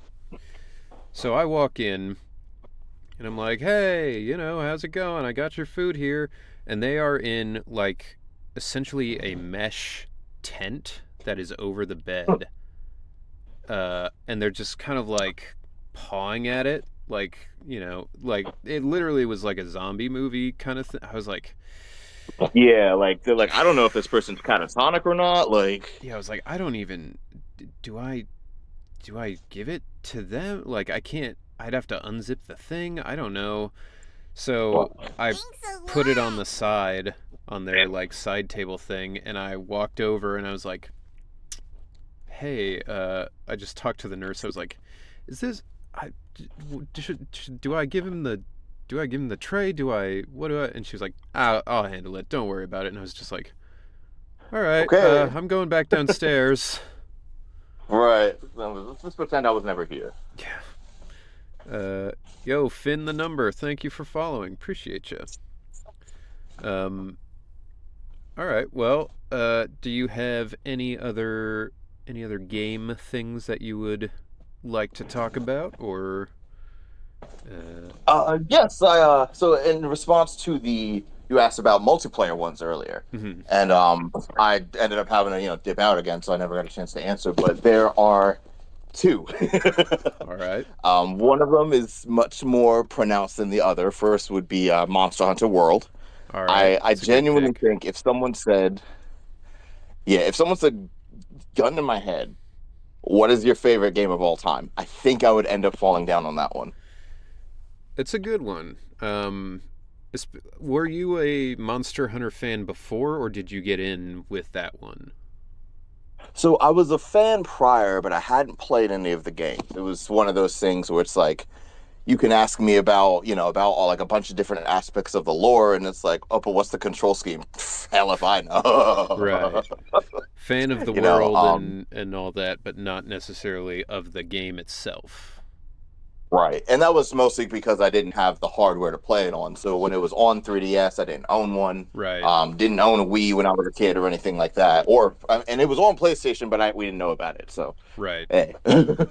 It had monster in the name, so that probably meant I wasn't playing it anyway. Yeah. Do you have fairly strict parents with that stuff?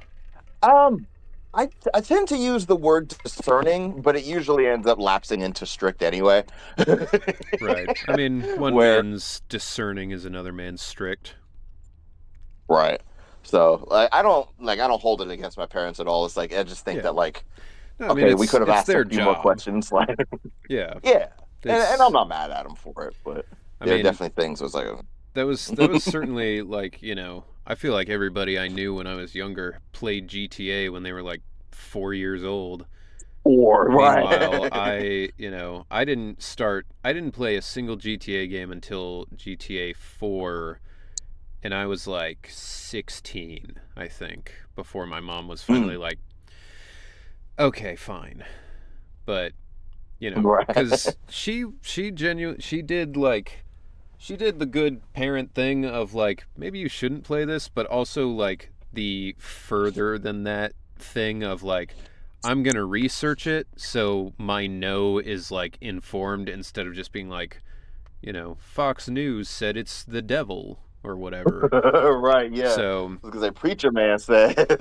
yeah, so you know, for that, she was like, all right, you can play GTA now that you're 16. She was like, just, I don't know, just be smart. Like, don't be, and I was like, Yeah, okay. don't be crazy. Um, which I think was her way of being like, don't go into the like fake strip clubs in the game. But also by that point, like, 16-year-old with internet access, like I was already Yeah, the game was farther rigged from the gone start. than the digital strip club.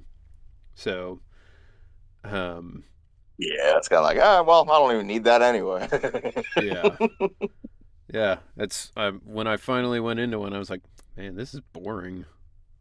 This Mm-hmm. is this is It's what like, it's people not were it. all up in arms about. It's like, this sucks. It's like the old Mortal Kombat game where it's like, oh, I uppercut a dude and he explodes into 10 rib cages, and Yeah, this is what we had a rating system over? Like, yeah. He explodes into a okay. barbecue.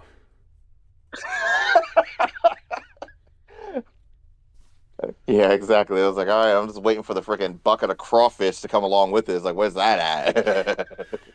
That would blow my mind, especially in the modern era. If, like, you know, you got these really detailed fatalities and somebody explodes into a bucket of crawdads, it'd be like, what? What is this? See, I feel like NetherRealm, I feel like WB needs to hire you at this point because I feel like for as much as I enjoy, like fighting games are a genre that I like enjoy, but I wouldn't say I'm heavy into. Yeah. Like Mortal Kombat has definitely forgotten that it's allowed to be campy. Like it does not need to make sense. Like the story Yeah. is amazing. Like the amount of war, like the games look amazing. They're fun to play, at least on a casual level. Yeah. But it's like, yeah, no, leave the glitch where Johnny Cage uppercuts your head off 3 times. Like, Yeah, no, Mortal don't. Kombat is at its best when it's like a B movie, where it's like, you know, Yeah. it's silly, but it's taking itself a little seriously, but like, you know, Mm-hmm. you get both. Like when they do the like babalities or, you know, animalities, stuff like that. I find that a Yeah. lot more interesting.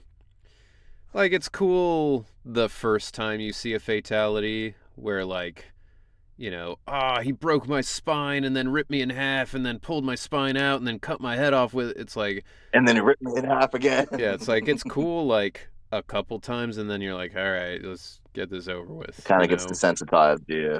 But yeah, that was a long tangent, Yeah. but The friendships in 11 were really good because of that. yeah. Well, and Goofy as hell. so back to Monster Hunter World. So Hmm. what about that specifically is like the thing you would point to as like one of your favorites? Like what about that made it like, you know, up there as one of your gun to your head picks? Okay.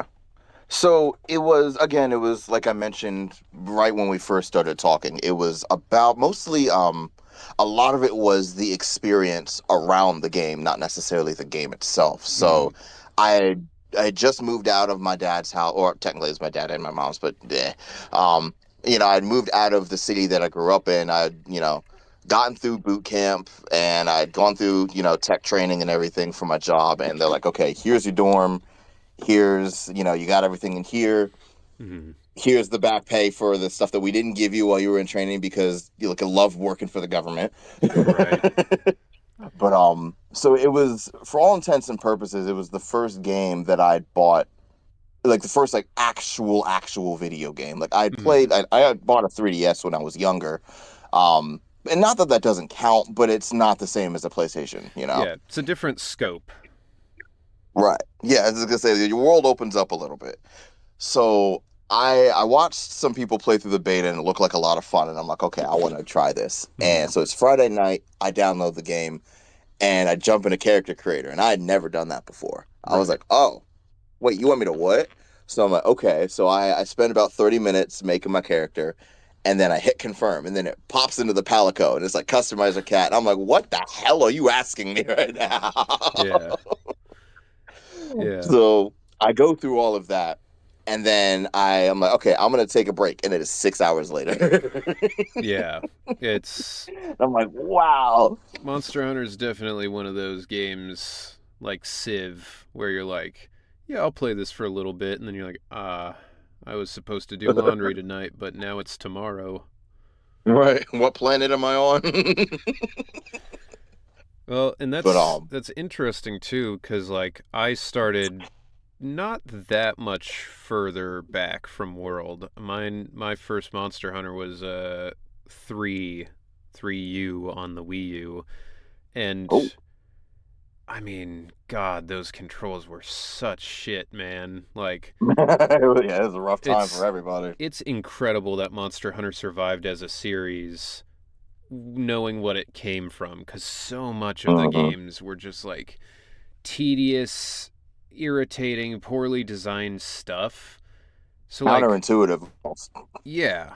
So like when World came out, like to give you an example of how little I figured out about that game, I was using the great sword, Nice, and nice. at the time, my friend and my at the time girlfriend were playing the game and uploading it on YouTube. Cool. So we were uploading the videos. I put one of them in the like Monster Hunter subreddit, just trying to like boost my views and all that. And Mhm. I got a comment that was like, "For the love of God, charge your sword." And I was like, "Charge my what? Charge. What does that What? mean?" And so like I responded and I was like, "What do you mean?" And they responded back. They were like, "You're supposed to charge the great sword. Like that's what makes it a strong weapon. Otherwise it's just slow and bad." And I was like, "I mean, look, it felt slow and bad, but so does everything in this game." Wasn't that So the point? looked up like a YouTube video on how to use it, and I was like, "What the fuck?" Like they don't communicate this anywhere in the game. Like Yeah. I was like, "What?" So like when Monster Hunter World came out and like, you know, a big thing for me was like I wanted to play with the heavy bow gun, but the controls Hmm. were so bad and slow. I was Yeah, like, I don't. weird. And so World came out and made it like a regular FPS kind of, or I guess third person shooter sort of experience with the bow gun. I was like, "Oh my god, yeah, this is what I've been looking for. Like this is great." Hmm. And That's what I like to hear. so like it's interesting cuz my experience with World was I came into it being like, "Wow, they fixed so much stuff. This is the best it's ever been. It's so much easier to understand. This is amazing." And then seeing people online being like, "This game doesn't tell you anything. I don't know what I'm doing." And I was like, Hmm. yeah, I can't really fault them for that, but also I'm like, this is the easiest it's ever been to understand. Like, Yeah. No, that's you're very much correct in that aspect where it's like the game like wants you to go into the training area they have and test out all the weapons. But the problem is that when you're in the middle of gameplay and a pop-up freezes the game and tells you what it is you're supposed to do next, most people just like get out of my rush face. through I'm it. figuring this Yeah. out. Yeah. Not right now, son. Yeah. So, and then they're like, well, the game didn't tell me. And it's like, oh, no, it did. Just in the most intrusive way it could have.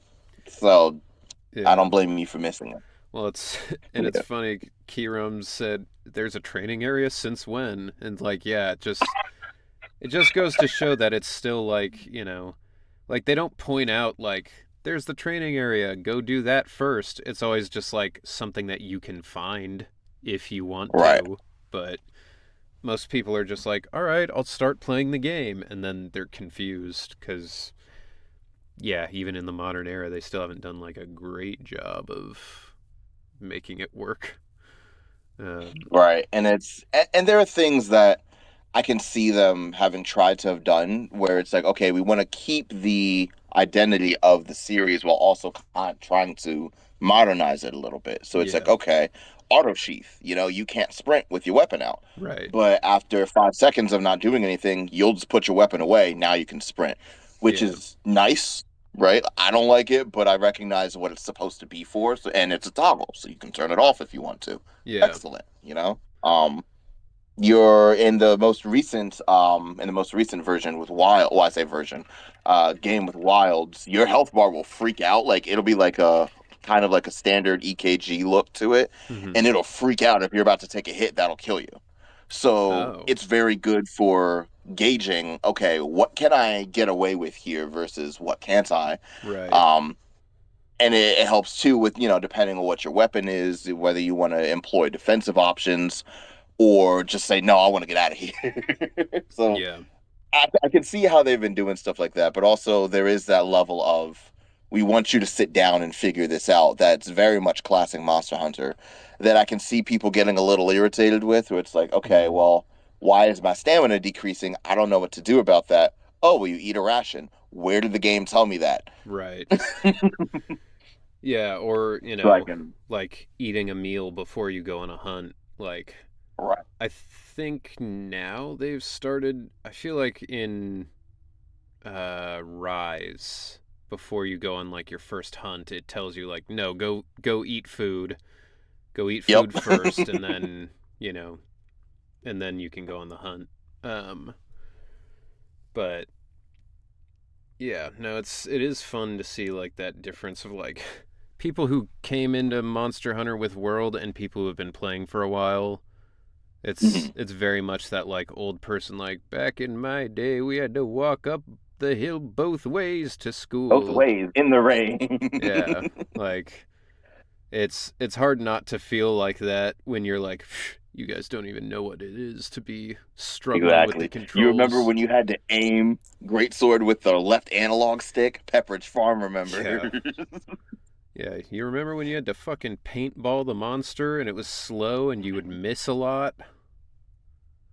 Yeah, exactly. Remember when you could kill a monster in between loading zones so you couldn't carve its body and you wasted 30 minutes of a hunt? Yeah. Wild stuff. But so that, and then the community of Monster Hunter World was amazing too, because a lot of people were fresh. No one knew what we were doing, so everyone was just having a good time. There wasn't really fashion hunter right away, so like, okay, you're going into hunts, you're seeing clown suits, but like, hey, but that dude wearing the clown suit with the lance has not died. So yeah. And the events were a blast, and like the lead up to monsters was a good time. It was just great across the board. That really kicked off. Like, I always like games, but that was like, okay, I want more things like this. That was, I would say that was probably the gateway into gaming for me, was Monster Hunter World. That's cool.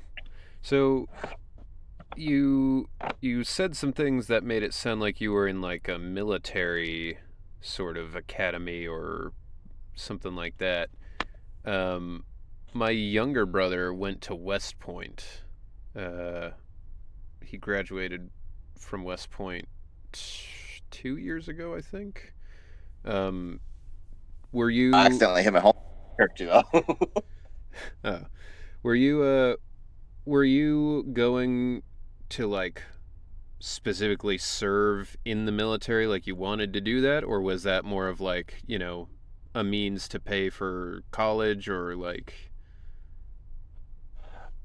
It was a means, I suppose. Like, I grew up in Pennsylvania, so graduating out of, like, and it wasn't in a big city either, so graduating out of high school, it was like, all right, well, minimum wage is $7.25 an hour, and I have no experience, so not only can I not get hired anywhere, like, I could have gone to college, but there were some extraneous circumstances that kind of made that not an option. Yeah.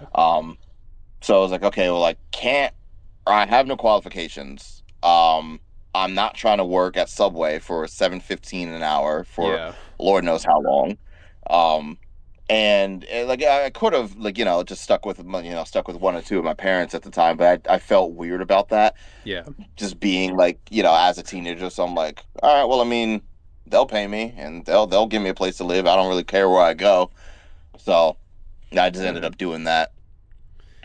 Yeah.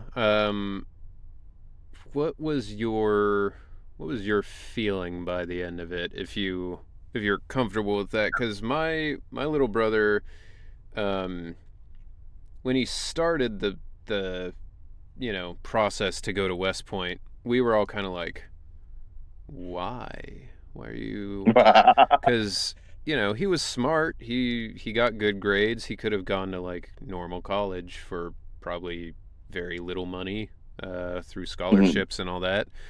But we were all kind of just like, all right, I mean, if that's what you want to do, but like, that's certainly one of the choices of all time. Serve in the military for like minimum 5 years after you're done. And so he went and he was going through West Point and doing all that stuff, and he graduated and he was going to officer school. Oh, nice. And that was in Oklahoma. And he was like, yeah, it sucks here. Oklahoma's the worst. But he and his wife were living there. He was going through that. And he was going to be in charge of like artillery. So they had him, like loading the big ass, howitzer sort of cannons or whatever.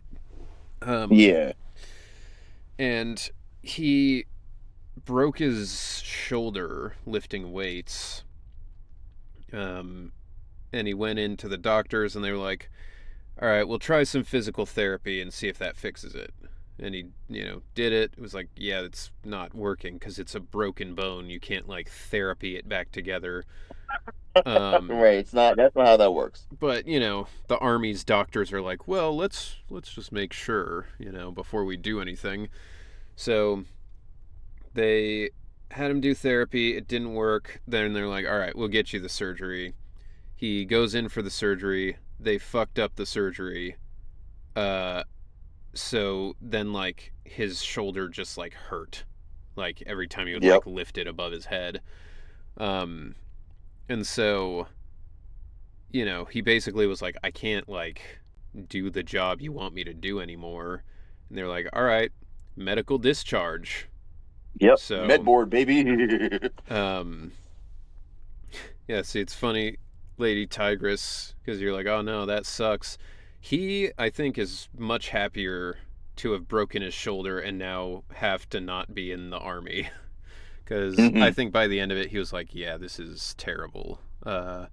Especially now with the president that we have. I don't know how many people in the army want to be under him, Yeah, it's an interesting dichotomy there because you have some people that are like, not that I don't want to be here, but there's potential on the horizon that I'm not comfortable with. And then you've got other people that are like, bring on that potential, please, we beg you. Yeah. So it's a little awkward, yeah.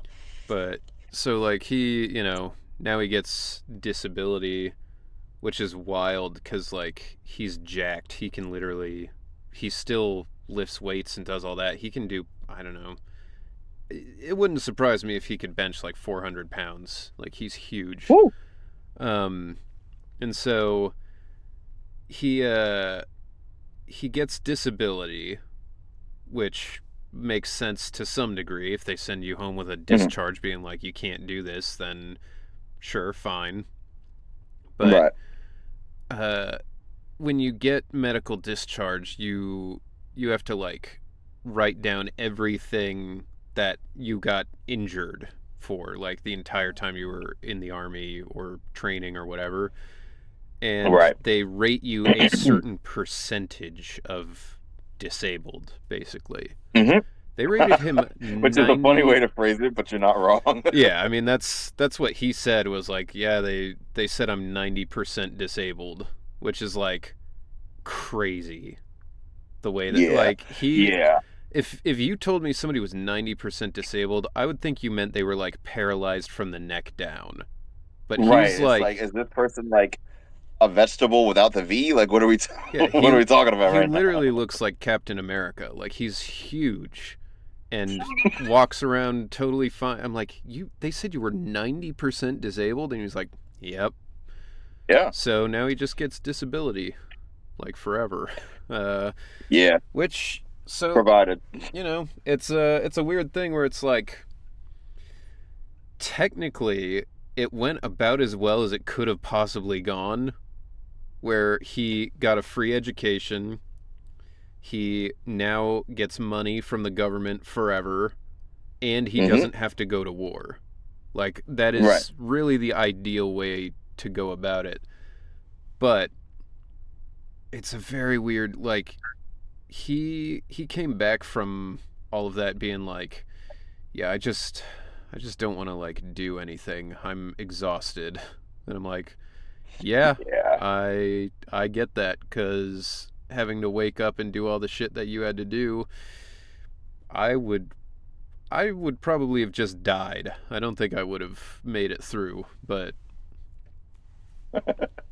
yeah, it's definitely not for everybody. Like my rating is not as high as his is. Like, I won't go into specifics of like what the heck just happened. So I'm just watching this. I'll go through the security cameras, and I'm like, that was weird. Anyway, yeah, my rating is not that high, but a lot of times how it works is like, essentially it's all the things that you didn't have before you joined that you now have afterwards. Right. So with him, because like you said, they fucked up a surgery. It's like, yeah, no, we're jumping that up real high, because not only did he not have this injury before he joined, but we also failed to Directly fix it caused and it. made it worse. Yeah. Right. Yeah. We essentially caused it for all intents and purposes. I did that's, figure it might have been like a please don't sue us. We'll give you. that is mostly what it is. You know, because I was like, yeah, most times bro, that's what it is. 90%. This is crazy. Yeah. So yeah, that makes sense. I think, excuse me, most instances of anything higher than that is someone losing a limb somewhere. Yeah, that's like directly involved with combat, and you took Bouncing Betty out on a date. That's usually what 100% ends up looking like. So, I was or gonna like say, a complete loss of some sort of sense. I was gonna say, like, even if somebody lost their arm, I feel like if they gave them like 70% disabled, I'd be like, yeah, I guess that makes sense. But Yeah, I don't know. It's yeah. a The frame weird of reference thing. can be a little odd sometimes. Yeah, but all right. So Monster Hunter World was your other one. Any other games that you would add to your list of? Yes, I can think of one. Okay. So the game is no longer active. The service for it got shut down a good couple months after it came out, unfortunately. But it was called Rumbleverse.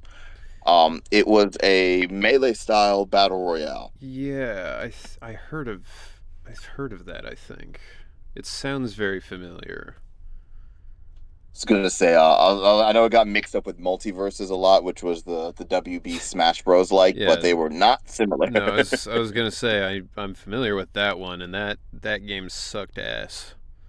It was not great. I felt Don't get like me started on Rumbleverse. I'm not gonna do that right now. I felt like I was going crazy because like everybody was like, "Yo, Multiverses is so good. I love it. It's so much fun." And I was like, "Bro, this game sucks. What are you talking what are you about?" talking about right now? Like, I can explain to you exactly why that happened. It's like it's so floaty and like, okay. Yeah, I see Rumbleverse here. Yeah, this looks familiar. Yeah, it was oh god, it was so much fun. So like I just love I can't exactly like link a video or anything like that, but it was like the combination of fighting game moves and wrestling moves with the verticality and the movement that the game allowed for. And it had a pretty decent like rock paper scissors system as well. So it's like, okay, I'm not just, we're not wailing on each other for 30 minutes or 30 seconds until someone dies. There's like actual like strategy and reactions and like things that you had to factor into going in. Like you had different protein powders that would buff different stats for yourself, which is a wild sentence. Yeah. Say it out of context. So you could run into someone and it's like, okay, I don't know what their stat lineup is looking like. So for me, usually what I did, I would do four attack, 4 health, and 2 stamina. That was kind of like low meta. High meta was like 5 attack, 5 health, because just 50% increase in everything that matters. But so you could run into someone and okay, I'm like, okay, I've got 4 health boosts, so I've got 1400 health. That person stacked 10 attack. So they hit me once and I'm down 30% of my life, and I'm like, oh. That's a really interesting thought for a game. Yeah, that kind of bums me out that it's not really around, because that sounds cool. Yeah, it was so much fun. It really took off within certain aspects of the fighting game community because it did have those levels to it where it's like, okay, you can, like, you kind of have to play footsies with things, and there are combos that you can line up, and you've got a super meter.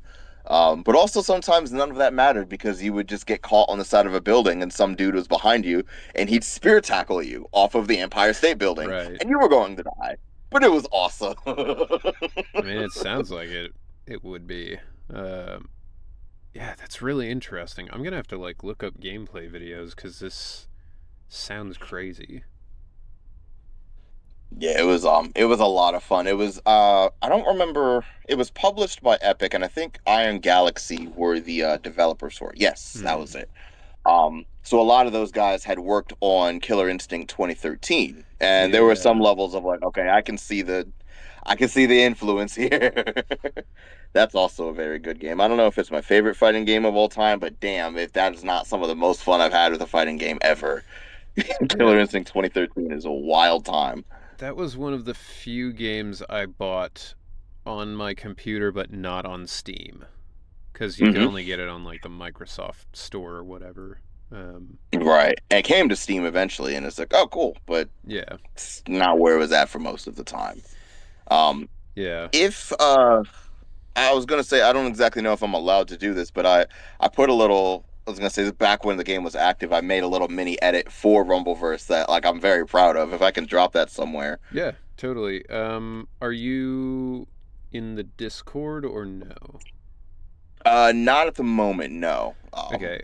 Well, Never actually got around to that. you can either join the Discord later and post it in there, or if you can navigate, because I don't know what it's like on your end. If you can send a whisper um, to Vulcan, he can post the link in the chat. But Okay. otherwise, people can't do it directly. Yeah, I didn't think so. That makes sense. All right, I'll get around to that eventually. It's one of those things where it's like, okay, anytime someone's like, all right, send me in a clip of this game that you're talking about, I'm like, I got you.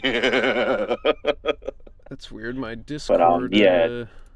my Discord alert doesn't appear to be working. Uh-oh. Well, all right. There's a link to it at the I bottom of broke the it. stream Sorry. anyway. But Hmm. all right. Well, cool. It was nice talking to you about all of that stuff. Yeah, nice talking to you too. Thanks for having me on.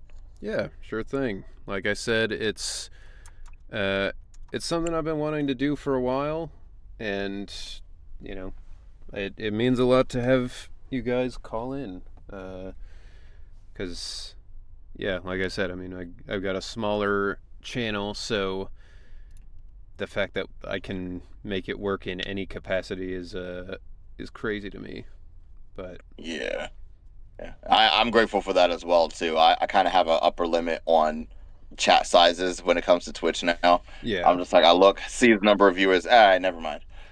yeah. I mean, when you join a chat and it's literally just scrolling messages so fast that like you can't even read them, I'm like, I don't know what the point is. Like from the perspective of the viewer and the person chatting, like you have to know that no one's going to read the chat when it's scrolling by like that, you know?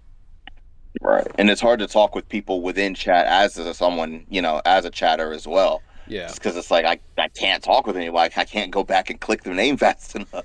Yeah. It's a weird thing where like it changes from um being like kind of a live entertainment thing to just being like you might as well be watching a recording cuz like there's no possibility to interact, which Thanks a lot. I guess isn't everybody's reason for watching someone on Twitch, but I don't know. Yeah, it depends. It's and not to say, of course, that like the quality changes depending on how you're looking at it, because that depends on who's streaming. Of course, there's nothing wrong with having yeah, smaller chats, but like there is a level of like you said, like what are we doing here, really? yeah. Thanks a lot. All right. Well, I will let you get back to whatever work you have. I know you said it's been really slow, so hopefully you don't really have much to do. But Yeah, I've got an hour left on my shift, so well, we're gonna be wrapping up here soon anyway. But yeah, thank you for calling in. Appreciate it. yeah, no problem. Thanks for having me. I will try to remember to pop into the Discord at some point. Yeah, sure thing. Or if you want to send that video to Vulcan, he's also ready in the chat for you. Gotcha. All right, Oh, I'll get on either that way. now. Actually, that's probably faster. All right. All right, see you. Yep. See ya. All right. Yandere God 132, Akari Atkinson, 08 Dredge, and Kotoki Row. Thank you all for following. Very much appreciate that. And Durfaxers, thank you for the hydrate. Man, I'm getting towards the end of this drink. It's crazy how much more hydration you need when you're talking so much. Thank you. Woo! Sorry about that. Hit the mic. Thank you, Vulcan, for the stretch. Feel that a little. There's more than a certain number of viewers and chats moving fast. I typically will just watch and not interact with slower chats. Maybe a few hundred viewers at most. Usually interact even just a bit. Yeah. Yeah, that's understandable. I actually wanted to ask Tigress, if you're comfortable with it. If you're not, that's totally fine. But you said you wanted to join the Navy JAG, but you couldn't because you were blind from childhood. So if you're blind, are you just listening to this, or are you like legally blind but you can still see like enough? Because I was curious about that. And actually, we don't have a ton of time left, but if you wanted to call in and chat so you don't have to type, we could also discuss that way. But again, if you're not comfortable with it, also totally fine. And I wanted to answer this question from it was a long time ago, but I did see it. So Neurotic, if you're still out there, in Baldur's Gate, the class I went with was Bard, because I wanted to be able to affect my dice rolls in like speech stuff. And the race I picked was Tiefling, just because I like Tieflings. I think they're cool. Didn't realize I was picking a class that was instantly going to get racism throughout the entire game. But, yeah, here we are. Alright. So, if anybody else wants to call in, the lines are open. We've got a little bit longer to go. And we're just gonna get through this, this Hollow Zero stuff otherwise. But yeah, thank you all so much for being here and for calling in. This is really kind of what my original vision for this sort of talk show setting was to just be able to interact with all of you guys and learn a bit about you and have some good discussions. So, yeah, it's really cool that it worked out tonight. And I know it's not necessarily always going to be this lively, but that's all right. The fact that it was lively this once means it can be again. Oh,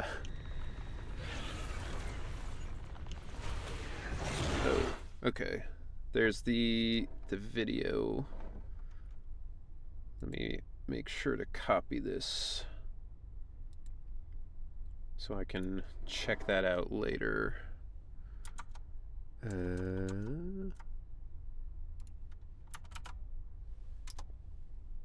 Okay.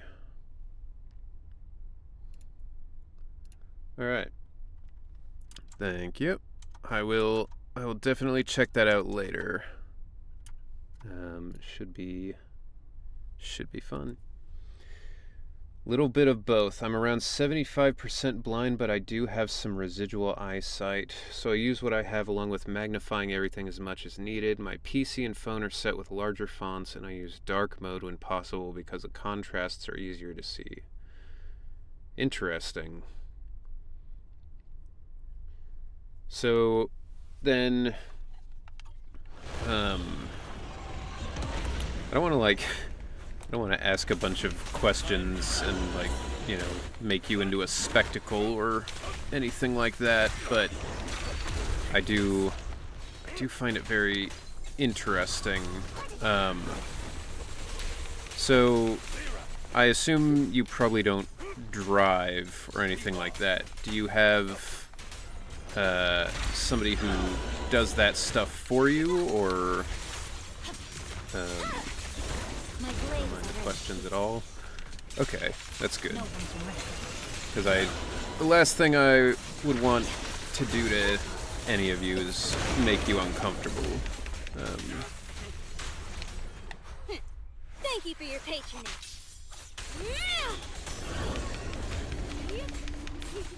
Victory, the only option.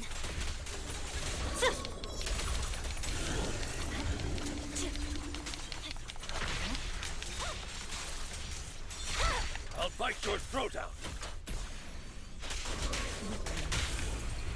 Vanish. Don't mess up my man. Can you resist?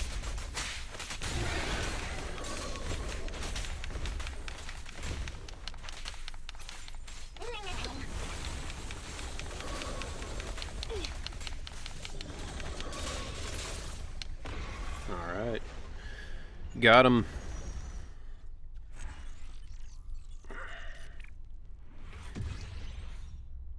Okay.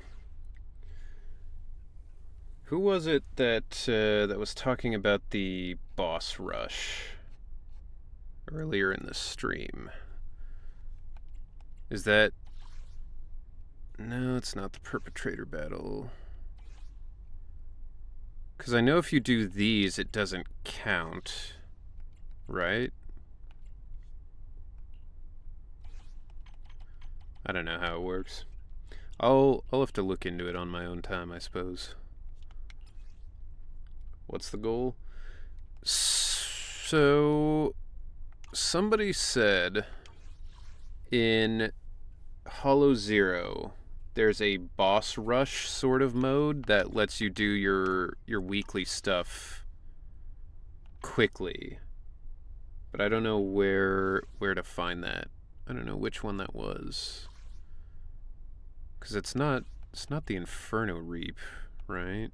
It's not any of these. These are the exploration things, right?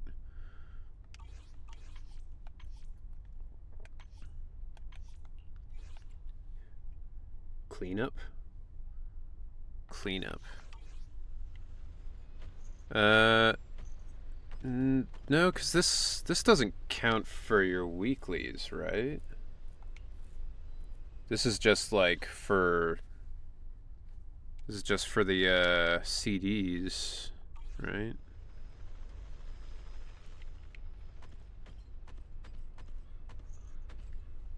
Alright, it's an interesting scenario for driving. I had a permit early on from 15 to 22, but never acquired a full license as my vision's gotten worse as I got older. So I don't drive, but I do own a vehicle. I'm in a household of 6, and 2 are licensed drivers, so we juggle schedules as needed. Okay. That makes sense. Interesting.